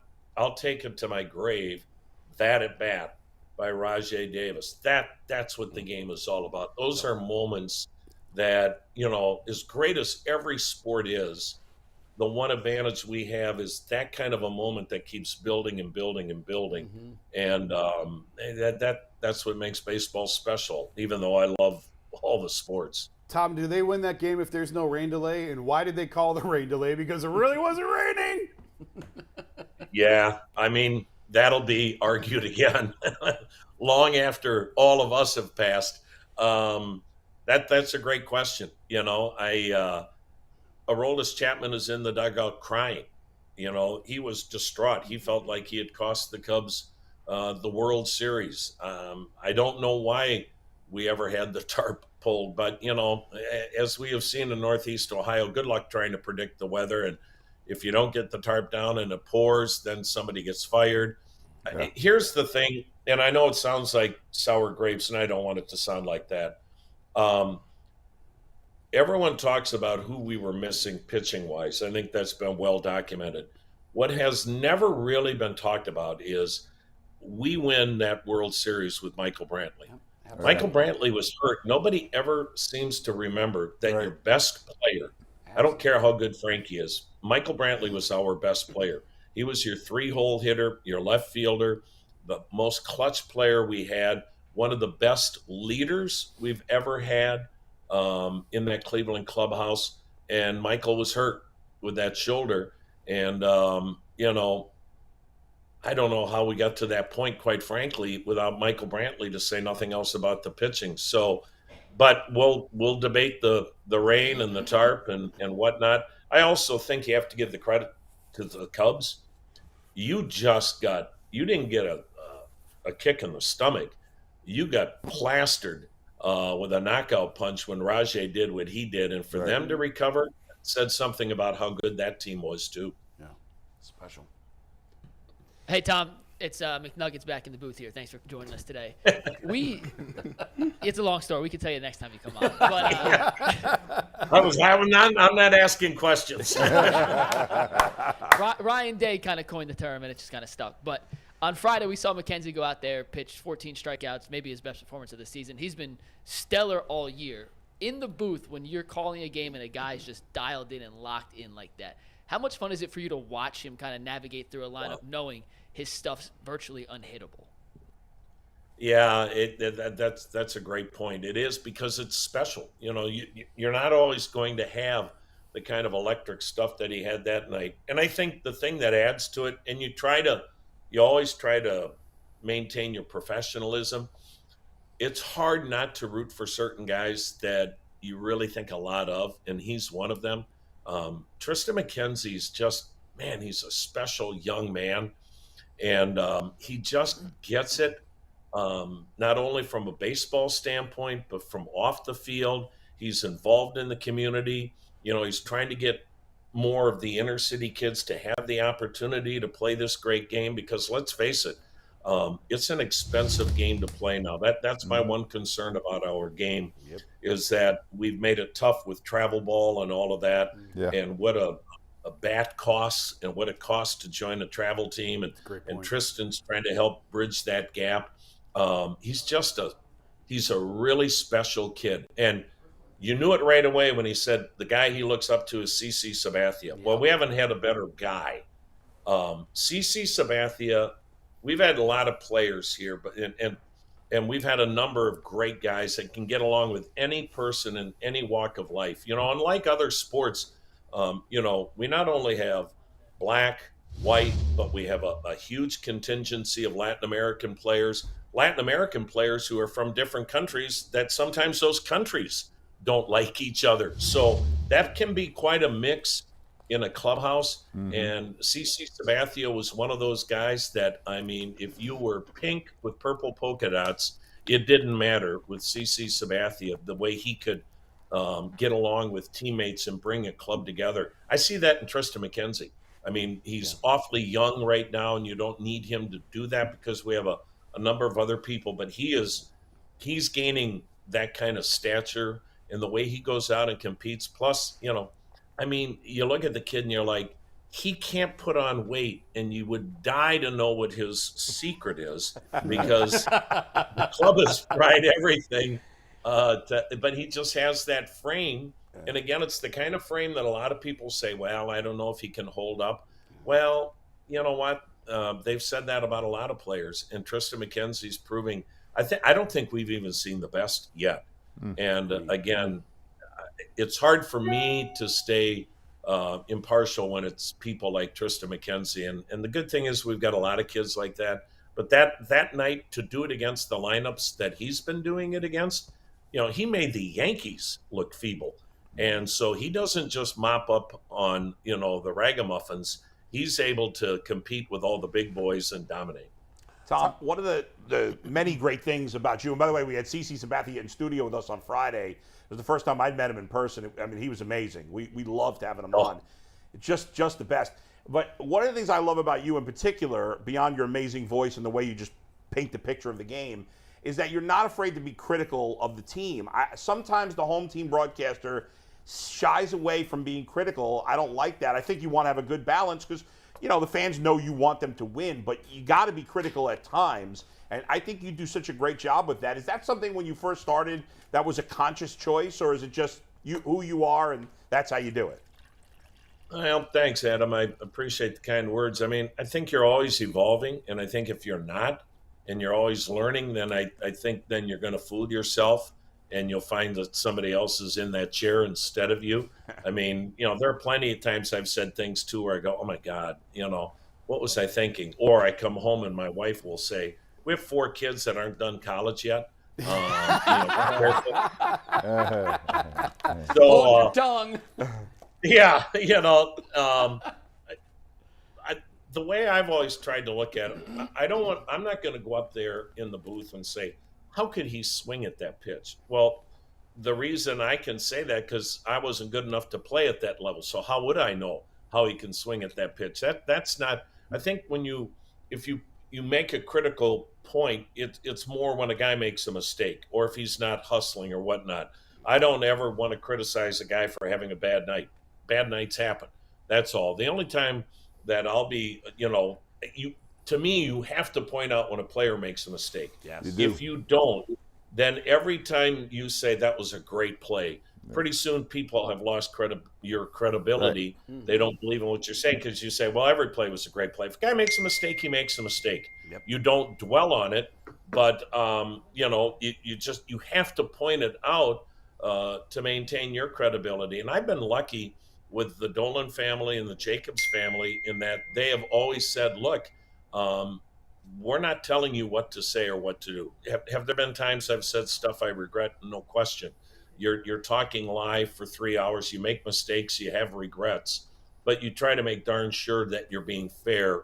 And that's why I'm able to walk into that clubhouse every day, and I do every day, and talk to guys, because if you ever did say something that maybe somebody took offense to, you need to be there so that they can talk to you about it. Right. But for the most part, I've never had that issue. because I'm not criticizing them in a way that, like, well, how I'm just pointing out a fact. I guess that's my point. Yeah. If there's something that's factual that you got to point out, you point it out, you move on, you don't dwell on it, because the one thing, and I think it helped having two boys, play college ball and play in the minor leagues.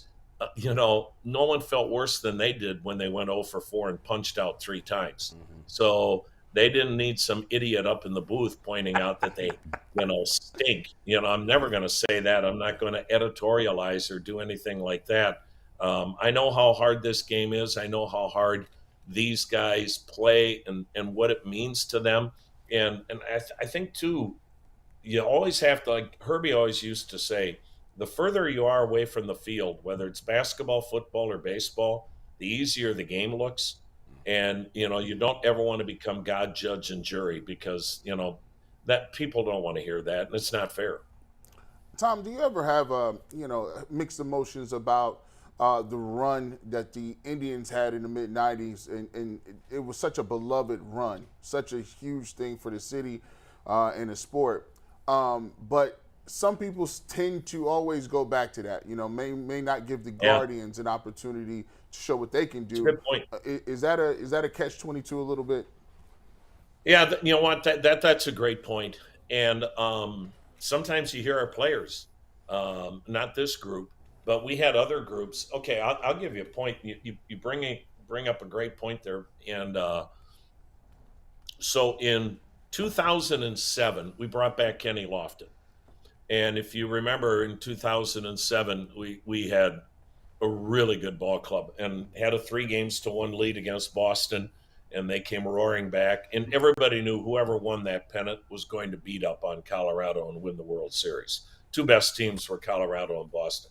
We brought back Kenny Lofton at the deadline, and there were guys on that team that would say to me, what's the deal? Every time Kenny comes to the plate, he's getting a standing ovation. Now, he had just been with the ball club, but the fans, obviously, and rightfully so, adored Kenny Lofton. I mean, he was one of the key components of those great ball clubs that you talked about. And I would try to tell the guys, I know you don't understand it, but you weren't here.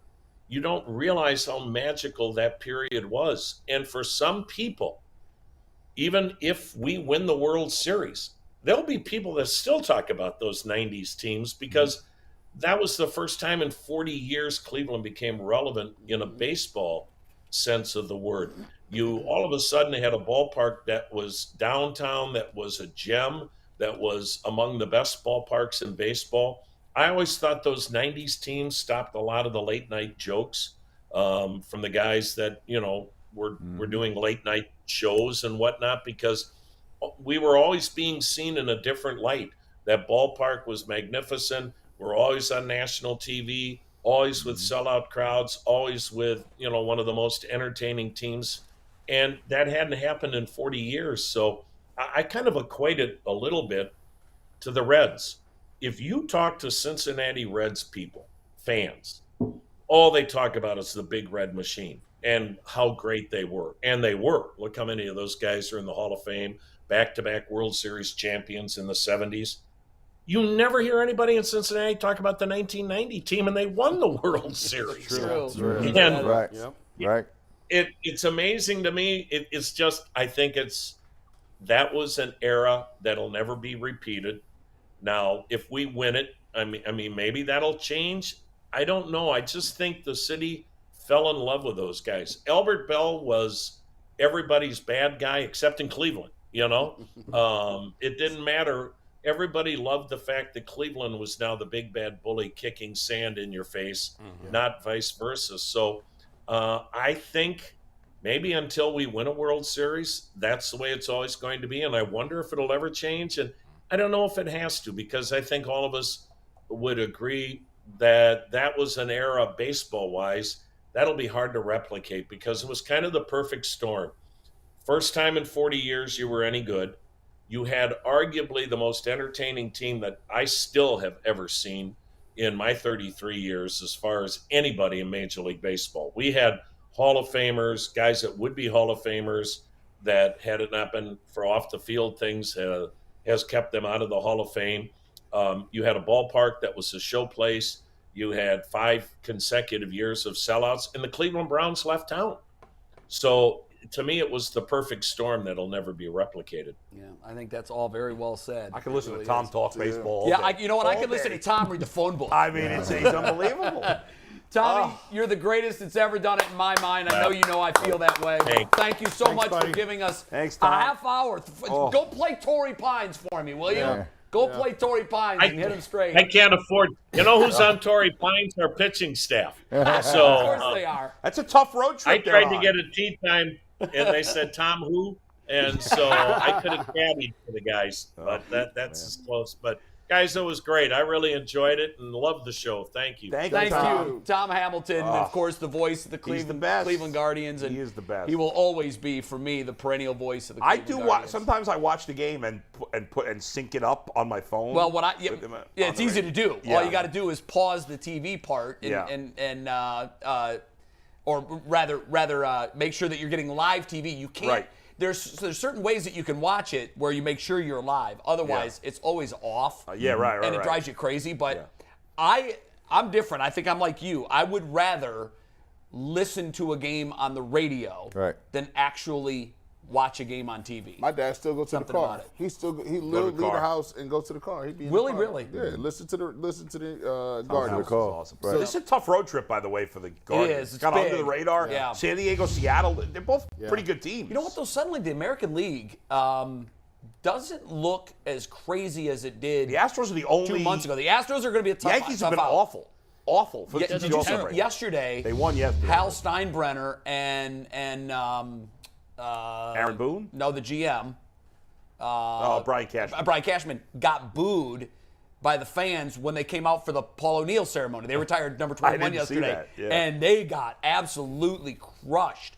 They've lost 20 of their last 30. They've lost 6 series in a row. Yeah, they've been terrible since the All-Star The natives are restless in So New York City. This is news to you, but I gotta go. I got a golf outing. Oh, yeah. Get the hell out. Oh, do you really? Yeah, Jason's got a dip. I messed up, and I He's got a a golf slacker. outing with Varden and Fedor, and I'm supposed to be on the first tee in 25 minutes in Chardon. So they said, well, just go after Tom Hamilton. Tom. Yeah. You can still get there right now. If All you right, leave Jason, right let's see how now, quick you can there. get out of here. Ready? Go! Which course are you playing there? Sandridge. Okay, very nice. go to There's some Sandridge. great courses over there. Really All great right, courses. Where's the gopher? go to a live shot on Jay. Go right. to a live shot on Jay. Yeah.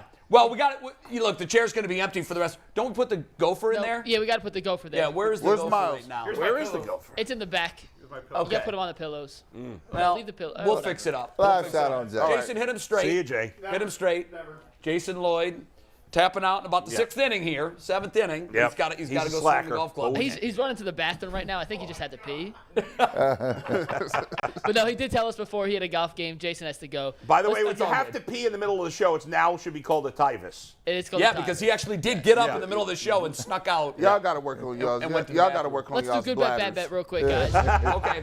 Over the weekend, a big day for Jay and G. Bush. Both right. 3-0. Bull went 2-1. By the way, Picked up- we should be doing preseason football. It's so ridiculous. Well, we've done a lot of ridiculous We've done a lot bets. of ridiculous Oh, things. We did international you see I'm on soccer the comeback for crying here. out At least loud. those are real is. games. See, I'm on the comeback here. I'm on Preseason the football comeback. is ridiculous. When are we drafting? I'm only one back in the loss column. The 31st. Brad, are you in for the Have we heard from Brad? If he's Brad in? did not answer any of my texts on Brad, that. 31st, Wednesday the 31st. Man, I Are don't you play in? no fantasy, nothing. He's out. He lives his you're life not in in the the real league? world. I live in the real world. I hold it down for the brothers.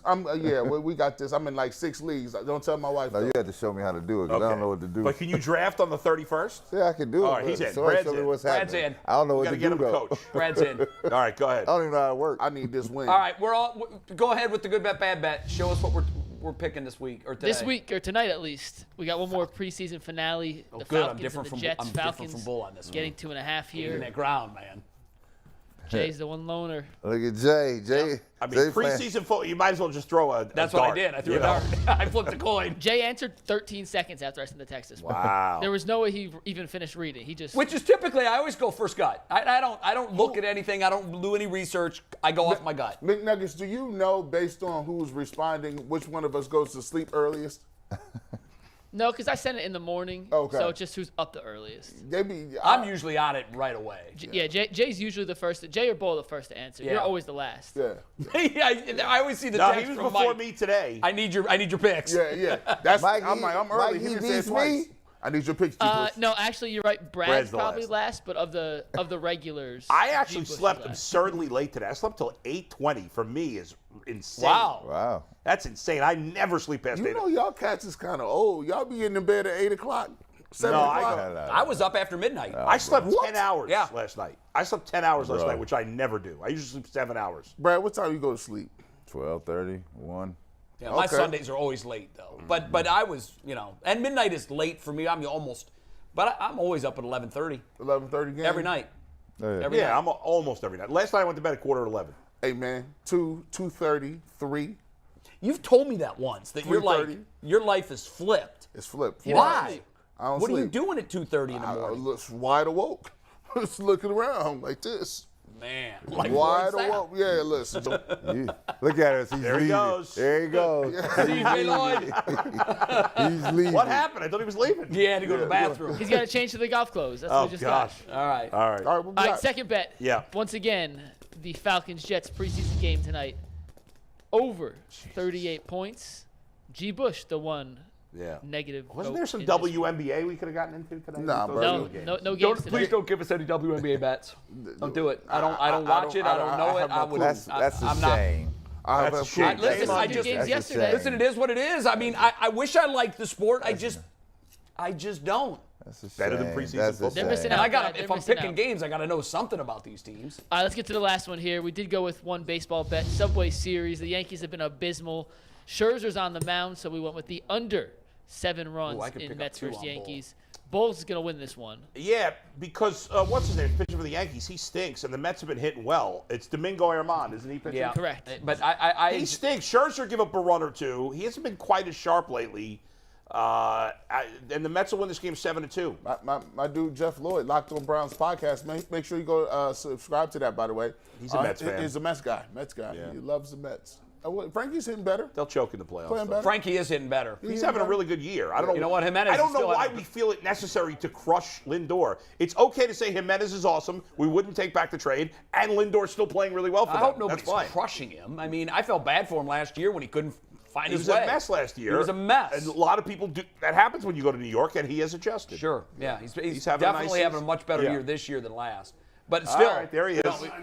In shorts and all. I will still say a million times out of a million that Of course, it worked out great for the Guardians. And by the way, there's still They got 2 2 other great guys. players. There's still 2 other minor leaguers. Who knows what will be with that? just with what we But see, now with they what did we give have. up Carrasco in the deal too, and he's pitched well this year, although he got hurt recently. Yeah, Listen, you would not take back the deal if you're the No Guardians. way. It's I'd that do that a simple. million Doesn't times mean out the of a Mets million. still aren't getting good play out of Lindor and Carrasco. Sure. It's not like it's been a terrible trade for them, and maybe Jimenez wouldn't have played this well in New York, right?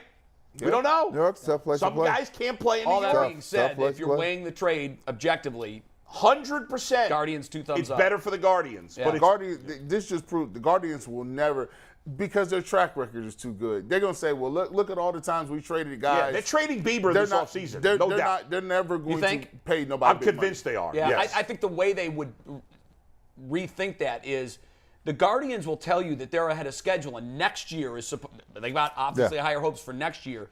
Bieber has pitched well enough his last 5 times out. He's looked like Shane Bieber. Yes, yes. The reason they might keep him is when you deal him, it is a bit of a white flag to fans because you don't win a championship without a Bieber type. Now that maybe they think McKenzie is ready to become that guy, but I think to win it you need 3 front of the rotation kind of pitchers, and I would keep him. Well, maybe they'll have Espino, who's their best pitching prospect. Well, I mean, fingers he crossed. is Yeah, nasty. fingers crossed. But could you imagine if he becomes what we think he's going to be, and Yeah. you have Bieber, McKenzie, and Espino, Right. and the bullpen that they I have? just feel like it's the perfect time to strike. They're not going to sign Bieber. We know that's not happening. No, they won't. So I think they'll take advantage of him getting hot at the end of the year and get a Yeah, big but package. they have Bieber for 2 more years, right? They do, yeah. So that's why I just think let's go. Let's Yeah, go to they next might season. wait. My gut tells me they'll trade him Because this offseason. they waited until the last minute to deal Frankie, but only because and they won the deal. Right, but they would have traded him the year before if they will not force a bad deal if they don't like it. Nope, they'll sit on. They and would have wait. traded Lindor the year before if they had If gotten they the deal had the right wanted. package, they would have done Yes. it. Yeah. Brad, don't it seem like these little Major League Baseball prospects be creative players? You mean the ones that don't watch the WNBA? Yeah, right. I watched the WNBA. Hey, he watches it. I watched the WNBA. McNuggets Jay said he don't. McNuggets- I don't watch a ton of it, but I watch Bull will some. come in and be like, You Shabazz watch more than I Muhammad watch. Radamez Johnson is the best prospect at shortstop. I could be making and then up Jay will names. be like, But- Malik. Gee, I could be making up names people wouldn't know. But gee, that goes back I to wouldn't that even goes back know. to what I was talking about. When you have chips, you don't have to move. No. I don't have to do a thing. I sit here and wait because I'm a what they call a long-term holder. I wait Yeah. till the perfect deal comes my way. You're right. not gonna force me Well- off of anything. And then when you give me something, you're gonna give When me you're something. playing poker and you love your hand, Yeah. let it Just ride. let it man. ride. Let it Right. ride. Stay And that's there. what I think that's what they've done in the past. Teams are reluctant to make deals with the Guardians because they're always looking at it like, are we missing something here? Right. Why do they want to make this deal? What are we missing? Because my favorite one is Clase is the best closer in the game. Well, and Kluber made one start for the Rangers. It's your After the deal. It's your poker face. It's like when Barry Sanders scored a touchdown in the end zone. What did he do? He just gave the ball back to you. Yeah, like So he's been there every time. That's Yeah. it. Man, so you don't know what I'm doing. You don't know how I I'm feel. a blackjack player. I'm hitting on 14. Go ahead, McNuggets. Well, this whole discussion brings us to our last topic of the day. Yeah. We got a topic? We do have one more topic. Okay. Yes. Yeah, this is a good one, too. I really like this. I put a lot of thought into this one. Well, I'm curious to see where it goes. I was talking with some friends, and it kind of came up with New York teams, and I was like, this is perfect for Cleveland. So the question is, we know the Guardians right now. They have a 53.3 win percentage, 533. Okay. You look at them this season. You look at the Browns with 11 games of whoever, and then Deshaun Watson for the final 6, and the Cavs for the upcoming season, who finished just over 500 last year. Yeah. Which of the 3 professional Cleveland sports teams will finish this season, so Guardians currently, and upcoming for Browns and the Cavs, with the highest win percentage? Okay, let's go around the horn, and everybody can give their order, and then we can come back and discuss it. First of all, is this with conditions or without conditions? No, this is as we know right now. Okay. Like, we know right now that Deshaun Watson will be here for the last 6. Okay.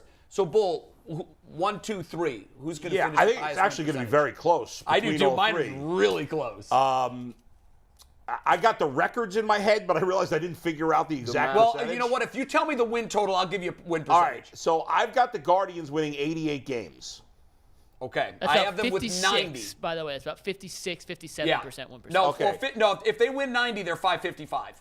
They're 56%. So if they Okay. only win 88, they're about 54. And the Browns at 9 and 8. although- That's what I have. Yeah. Yeah. So that's 529. Right. And then I had the Cavs winning 49. Wow. Okay, that's better than I had. I had 47. Yeah. So ours would be very similar. I Yeah. had Cavs 47 wins, 573 win percentage. Guardians 555 because Yeah. I got them with 90 wins. Yeah. I've got the Browns 9 and 8 as well, 529.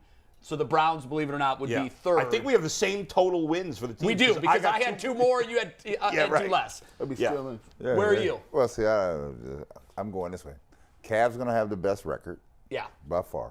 By Right? 'Cause- far? By By far, far? because they have the piece to elevate to get to the next level. They were knocking on the door before. All right. Right? Well, I mean, we all agree that the Right. Cavs will finish with the highest win Right. percentage then. Secondly, Oh, yeah, I do. I'm not a 9 and 8 guy with the Browns. I got a better run. I got a better run for the Browns. I have better hope for the Browns. What do And you this have is the not taking Browns, anything then? away from the Guardians. I just feel like the players they have, if it's just coached right, going to translate it. I don't need Brissett to be a showstopper. I don't. Right. I got these tools. But where do you have the Browns? I got the Browns going 12 and 6. I mean 12 and 12 and 5. Excuse me. Well, Okay, that's so- a higher percentage. So hold on. I don't know how the Cavs beat that then. So you have them going 12 and 5. So 12 divided by 17. Their wins, that's 71%. So the Cavs even would have to win 60. Even if they're 11 and 6, right? I'm just telling you who is the ultimate showstopper in this town are the Cavaliers this year because they have the percentage to get to the next So level. you must have them winning well over 60 games. So 55 plus, 54, Okay, so 55 divided by right? 82. If they do it right, right? And Okay. everybody So that's stays still healthy. below 11. But That's then- still below the Browns. But I say the Browns because here's the problem with the Browns. The Browns in a tough division. It's tough over here in this AFC. It's tough. Yeah, but you so got you're them with 12. You're 11. Let's say it's 11-6, Jay. Right. There's some other people here gonna be knocking on that door. Right, I've been watching the stuff of what the acquisitions and the way teams finished up last year. Sure. If I go FC, Kansas City's going to be there. So you got to figure Cincinnati's going to be there, right? Kansas City. Yeah, but Cincinnati. we're not going on first place, second place. We're going on win percentage. But I'm saying even on win percentages here, even if they, let's say they win 11-6 and still didn't cut the mustard to be in the upper echelon. I'm looking at the final finishes here. The Cavaliers have a chance to be tough in the final finishes here, right? So even better than the Browns at, say, 12-5.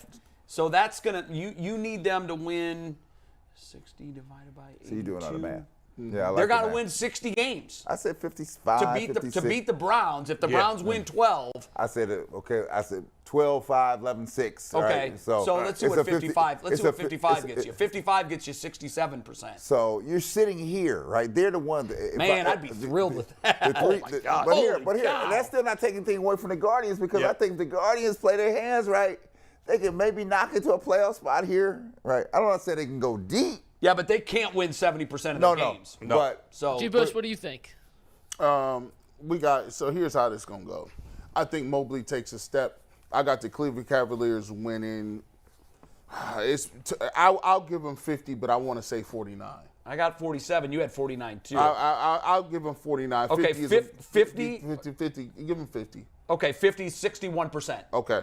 Now to me, I'd take a 50-win season. 50 I think they're capable of doing it. I think they can do it. They'd have to stay healthy. Now, for me, I got the Guardians coming in a second. I think the Guardians is going to they'll end up hot. I think Guardians win 92 games. Wow. I hope they do. I mean, it's within, it's doable. I mean, they haven't had that big jump back where they lose 4, 5, 6. And then I got the Browns, and I said 9-8. To me, even if I go 10-7, they still round out the. That's bottom. 58. Yeah. It's 58%. So I got those. It's close. So based on it, I mean, we talked about this a few weeks ago. All three teams have never made the playoffs in the same year. Right. No. Now, I guess technically it wouldn't be the same year because the Cavs would be 23. But it's kind of the same. But within it depends on which year you count as that year for the They've NBA. only been over 500 in the same year. I think it was 3 times or 2 times. We all have them all over 500. Yeah. And the Guardians are well on their way to doing that. Could they finish below 500? Yeah, they'd have to unlikely fall completely apart. They're 9 games over right now. Yeah. So it looks like they're going to come in over 500. The Browns have to win 9, depending on who you talk to. That's the best up-and-coming roster. The best up-and-coming roster to me is between, if Deshaun Watson ain't there, it's between the Cavs and slightly the Guardians, because the Guardians ain't supposed to be in first place. They are, though. I mean, think about it. With Watson, all 3 franchises have a are really arrow up right now. No, absolutely. And when's that ever been the case? Never. Where all 3 franchises were arrow up? Never. And got young stars, too. Right. The Cavs and Guardians have a ton of good young And we players. talked about this a couple weeks ago when you brought it up. It's rare where if you just take the big 3 sports, not the NHL, but if you just take the big 3, tough. It's rare when you would have a year where all 3 make the playoffs in the same year. It doesn't happen very often. Is Boston the last one? Boston probably is the most. No, it's actually Tampa Bay. The Buccaneers, the Rays, and the Lightning. The Bucks and the Lightning won the Super Bowl and Stanley Cup in the same year. Yeah. And the Rays made a deep playoff run. Right. So that's a shame. Nothing against that. I mean, know it. But they're kind of title town of the South. Nothing against the hockey boys, right? When I say big 3, the big 3 are. Yeah, well, there's a lot of cities that, believe it or not, like when you start looking at it, Cincinnati, they don't have an NBA or a hockey. Yeah. You know, Detroit's got all 4. Pittsburgh doesn't have an NBA, but they do have a hockey. Chicago got all. Chicago got them all. Well, Cincinnati used to have an NBA, right? Right. Yeah, these were cities that didn't value that Kansas City used to have it. acquisition. Sure. And then now that the thing got hot, they try to get them back. Because you see how many exhibition games they try to do, these exhibition games there, so they can relocate a team. They don't relocate any teams there. No, not now. It's not happening. The good news is it's debatable between all 3. Yeah, it's good. That's what makes it good. You know what? It is good news. And we all have them over 500. Right. And I put an asterisk by mine because I still think that to get to my number, if the Cavs make a acquisition of a solid veteran to help them, that helps them. Sure. I think that That's why we went based on what we have And now. I think that also the coaching, right?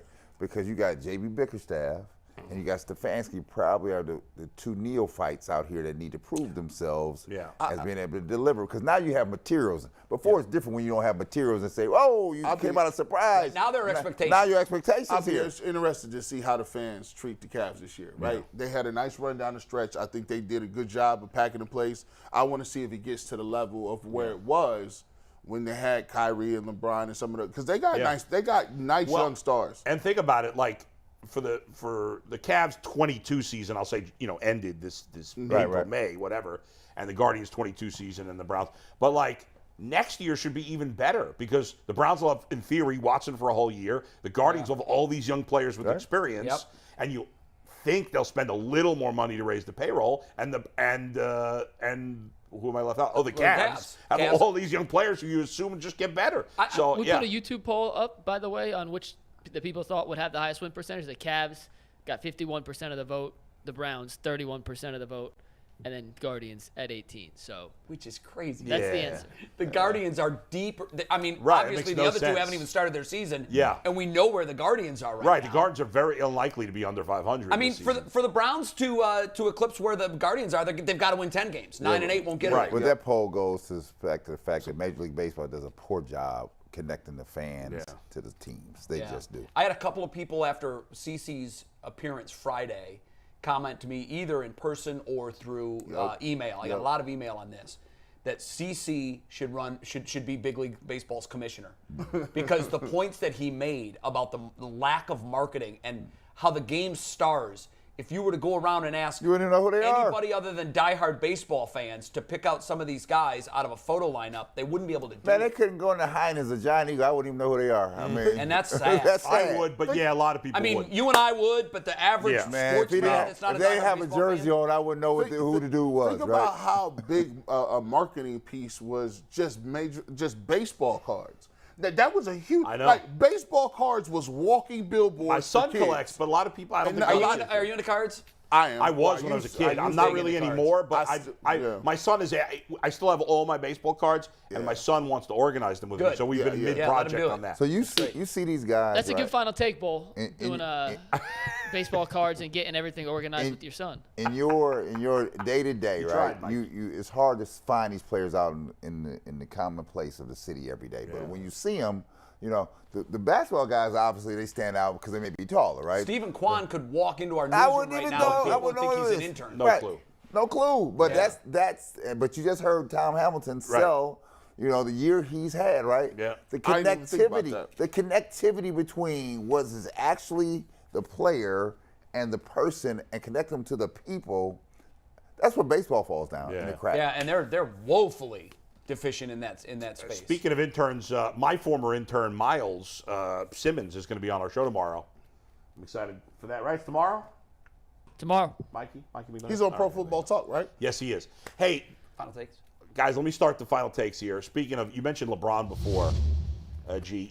The other day when Woj broke the news that LeBron was re-signing with the Lakers, I quote retweeted it and said the dream is dead. And my man Fedor said, well, it may just be delayed. I got to talk to him. But let me tell you something. The response I got from that tweet, 90% of the fans were like, thank God, I don't want LeBron back. And let me talk to you folks, because I was one of the dummies who said something like that. I brought this up a few times. About 6-8 months ago on the radio, I said, yeah, I don't really want LeBron back. And I said that on the radio, and then I realized soon after, within a week, I was like, wait a second, did I say I don't want LeBron back? How could I have possibly been that stupid? And ever since, I've been trying to cure other people of their stupidity. So I'm going to try once again. I can understand maybe, if you don't want to trade for LeBron by giving up your young stars. I love the young stars. But to say you wouldn't want LeBron back as a free agent, if you could add him to this team for some crazy reason, you hate him, you're a racist, or whatever the other stupid reason you want to come up with is, it's beyond dumb. LeBron James is still, at whatever the hell he is, 37, 36, 38, I don't know how old he is, he is still one of, if not the best player in the NBA today. I understand we can do it once without LeBron. Yeah? Are the Cavs as constituted winning a championship? No, they are not. They're good. They're They're LeBron competitive, but they're not winning a championship as is because they have 3 awesome players, but they don't have a LeBron. And with LeBron, the Cavs become the instant favorites in the East. Now, I don't think it's going to happen anytime soon, but to say you'd rather, like, with LeBron, you'd have a great chance to win a championship. Without him, they'll remain a long shot until they can get a player of that caliber. And I love all 3 young guys, but they're not a championship team right now. They're a level below that, at least, maybe 2 levels. I would take LeBron in a heartbeat, and don't be an idiot like I was. Smarten up now. You can learn too. It's okay to change your mind. It's crazy to not want LeBron on this team. Good take, Boo. Good take. You know, the only side note to that is Jeannie Buss has ensured that that's not going to happen because the second year of the deal, she's taking away the no trade clause. That's gone. So you're going to give me some pieces here. The Lakers are needing major pieces. So this is not going to come easily. So the team that we constantly have right now, I'm not sure those pieces would be in play to get LeBron James out of Los Angeles. But to your point, the credit is the Cavs are just one veteran away. You know, it's like the decision you make before you go out drinking. Yeah. You know you're going to have a hangover the next day. You know you're going to have a headache, but you do it anyhow because it's a blast. That's the same thing with LeBron. This is where we are. You know he's going to give you a headache, and you know it's probably going to end badly.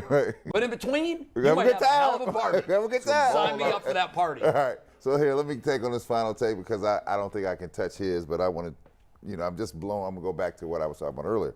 The Big Ten has established itself again, as always, for those SEC folks and ACC folks. And we are the premier conference. That's just who we are, right? We just did a deal that was more lucrative than anything you've seen in this country. And we had the audacity and the cojones to go out and say, UCLA and USC, you come over here with us. Come on now. And USC and UCLA did what?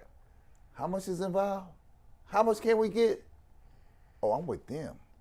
Forget Arizona and Oregon and Stanford and all my ties on the West Coast. The money's in the Midwest, and that's where I'm headed to, the money, right? And that's what $1 billion would do for you. And if you hadn't been paying attention, the Big Ten is not on one network, but it's spread across 4 networks. 4. Ensuring that all you're going to see is Big Ten. So the SEC can run around here and talk about, we got this dude. SEC, get out of here. We don't see you. We've got the households, we got the markets, we have everything else. The problem, Jay, is this. There's going to be a reckoning coming here. Because the new athlete they're astute. They read. They understand the math, the books. Now they understand what the labor laws are. Then they also understand this. We're the product. And the product is a part of the equation. It's not the end all to be all, but it's a significant play here. The question is for the Big Ten, how soon you recognize that? And unlike the last time when you failed to experiment with the Northwestern football team, it behooves you to get to the table early with the players and set the landscape for the rest of the players across this country. And then we're going to finally have a discussion. The revenue-making sports versus the non-revenue-making sports. And this is not going to be equal pie. It's not. We're going to give you some pie, but it's not going to be equal because the brunt of the weight is being carried by the revenue-producing sports. I'm just sorry to tell you that. That's just how it works out here in the world. And so the quicker the Big Ten and Kevin Warren can get to it, the better off I think college sports will be. Otherwise, we're going to be doing a crazy dance here real soon, and it's going to get real ugly for everybody involved. Well, my stuff is less light. I'm going to commend the Cleveland Browns for coming on out and being a part of the 21st century, right? You're being part of marketing, right? Marketing is something that I went to college for it, and people, they do a terrible job of it.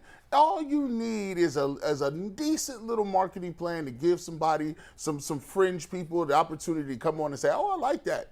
And people always start with the uniforms. But the Browns did one thing. The Browns realized, I know that we got a traditional base, and we like plain stuff. We like the plain stuff. We like no logos, no nothing, no decals, no cheerleaders, no band. Half the time we grew up, there wasn't nothing in the end zones. But you did at least come on around. You know what you said? Say, listen, let me go ahead and I'm going to throw this out to the people. You choose where we put it in the middle field. You choose what we put in the end zones. And guess what? For all you marketing people out there with the Browns, you probably didn't even think this would move the needle. This is one of your biggest stories. Everybody's running around. I see people in the store, Giant Eagle. What do you think they're going to put on the field, G. Bush? I'm like, well, I don't know. As long as it's something, not a random orange circle. That is not. When you watch the Browns on TV, the graphic for the Browns is an orange circle. That's trash. And Browns written in the end zone. And Browns in some terrible script cursive. Give us a mascot. Give me some cheerleaders. That's the next thing we can get going on. And listen, and maybe. Gotta have cheerleaders. We don't even got them. Maybe. Here's what we're going to do.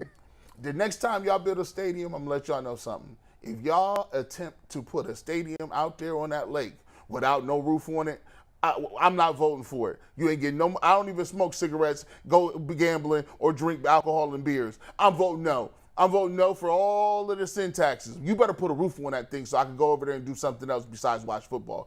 You start. It was a good start. You got my logo. You got the little elf doing his thing. Hey, we'll start with that. You holler at me when you get to the what you gonna do in the lakefront. Hey, no, holler at OG. OG will tell you. Yeah, OG will tell you. I was on that earlier. Yeah, OG will tell you. It's all good. It's all good. I don't want to be cold, G. I want to just sit up here in 70-degree temperature, 68. There we go. Climate control. There it is. I'm old, G. All right, I'll wrap up with I'm scared. Very little in the world scares me, but I am petrified right now for the future of baseball in our country, and in particular, baseball in our city.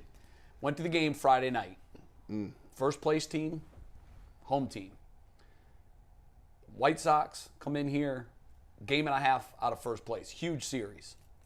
So typically, when you're in late August, it's a gorgeous night with no promotion whatsoever. That stadium should be 80% full, particularly when your capacity is 35,000. When you consider it's 35,000, it should be full. In the old days, man, how our city has declined in population and in interest. If this game had been played in 1976 and the situation would have been exactly the same, there would have been 60,000 at Municipal Stadium. 60. There were 25,000 fans there.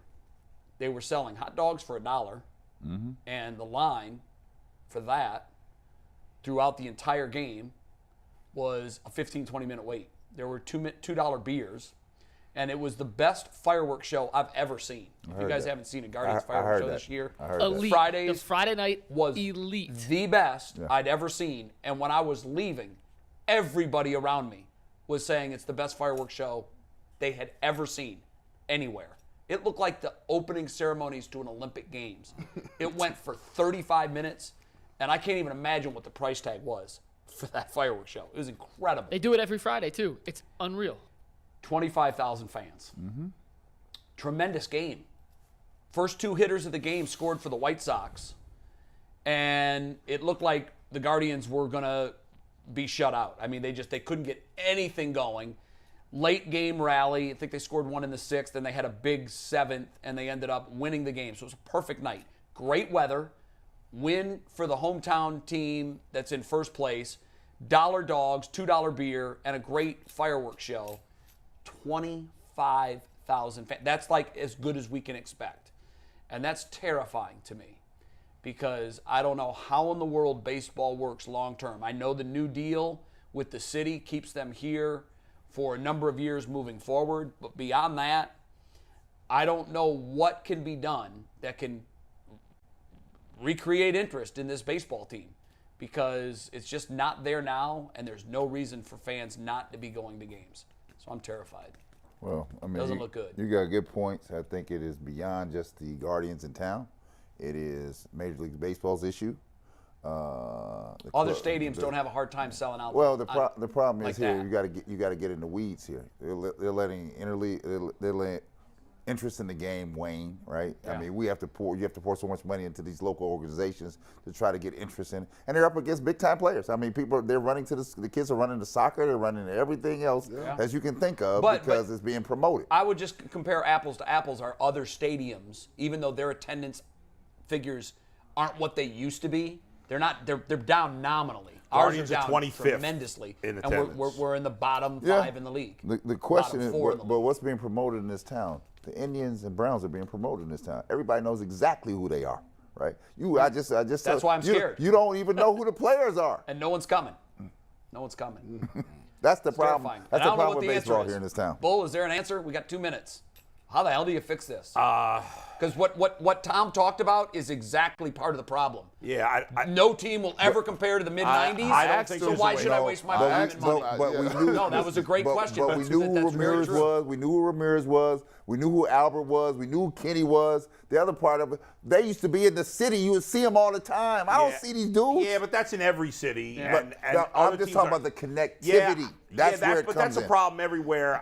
I think. And the problem in Chicago. I don't think it's a great. I don't think there is a good answer because you can I don't say, either. well, That's why I'm scared. My first reaction was maybe they doubled the payroll, but they did in 2017 after they went to the World Series. Yes. And attendance didn't go up much. It was they better still than it stayed- is now, but Marginally. They were Yeah. still way in the lower half. Right. And mostly the lower third. I think that's it. It's not- I don't think we're going to lose the team because there's plenty of other situations that are even worse. There are. Well, what scares me is the population shift in the United States is beyond underway. It's Right.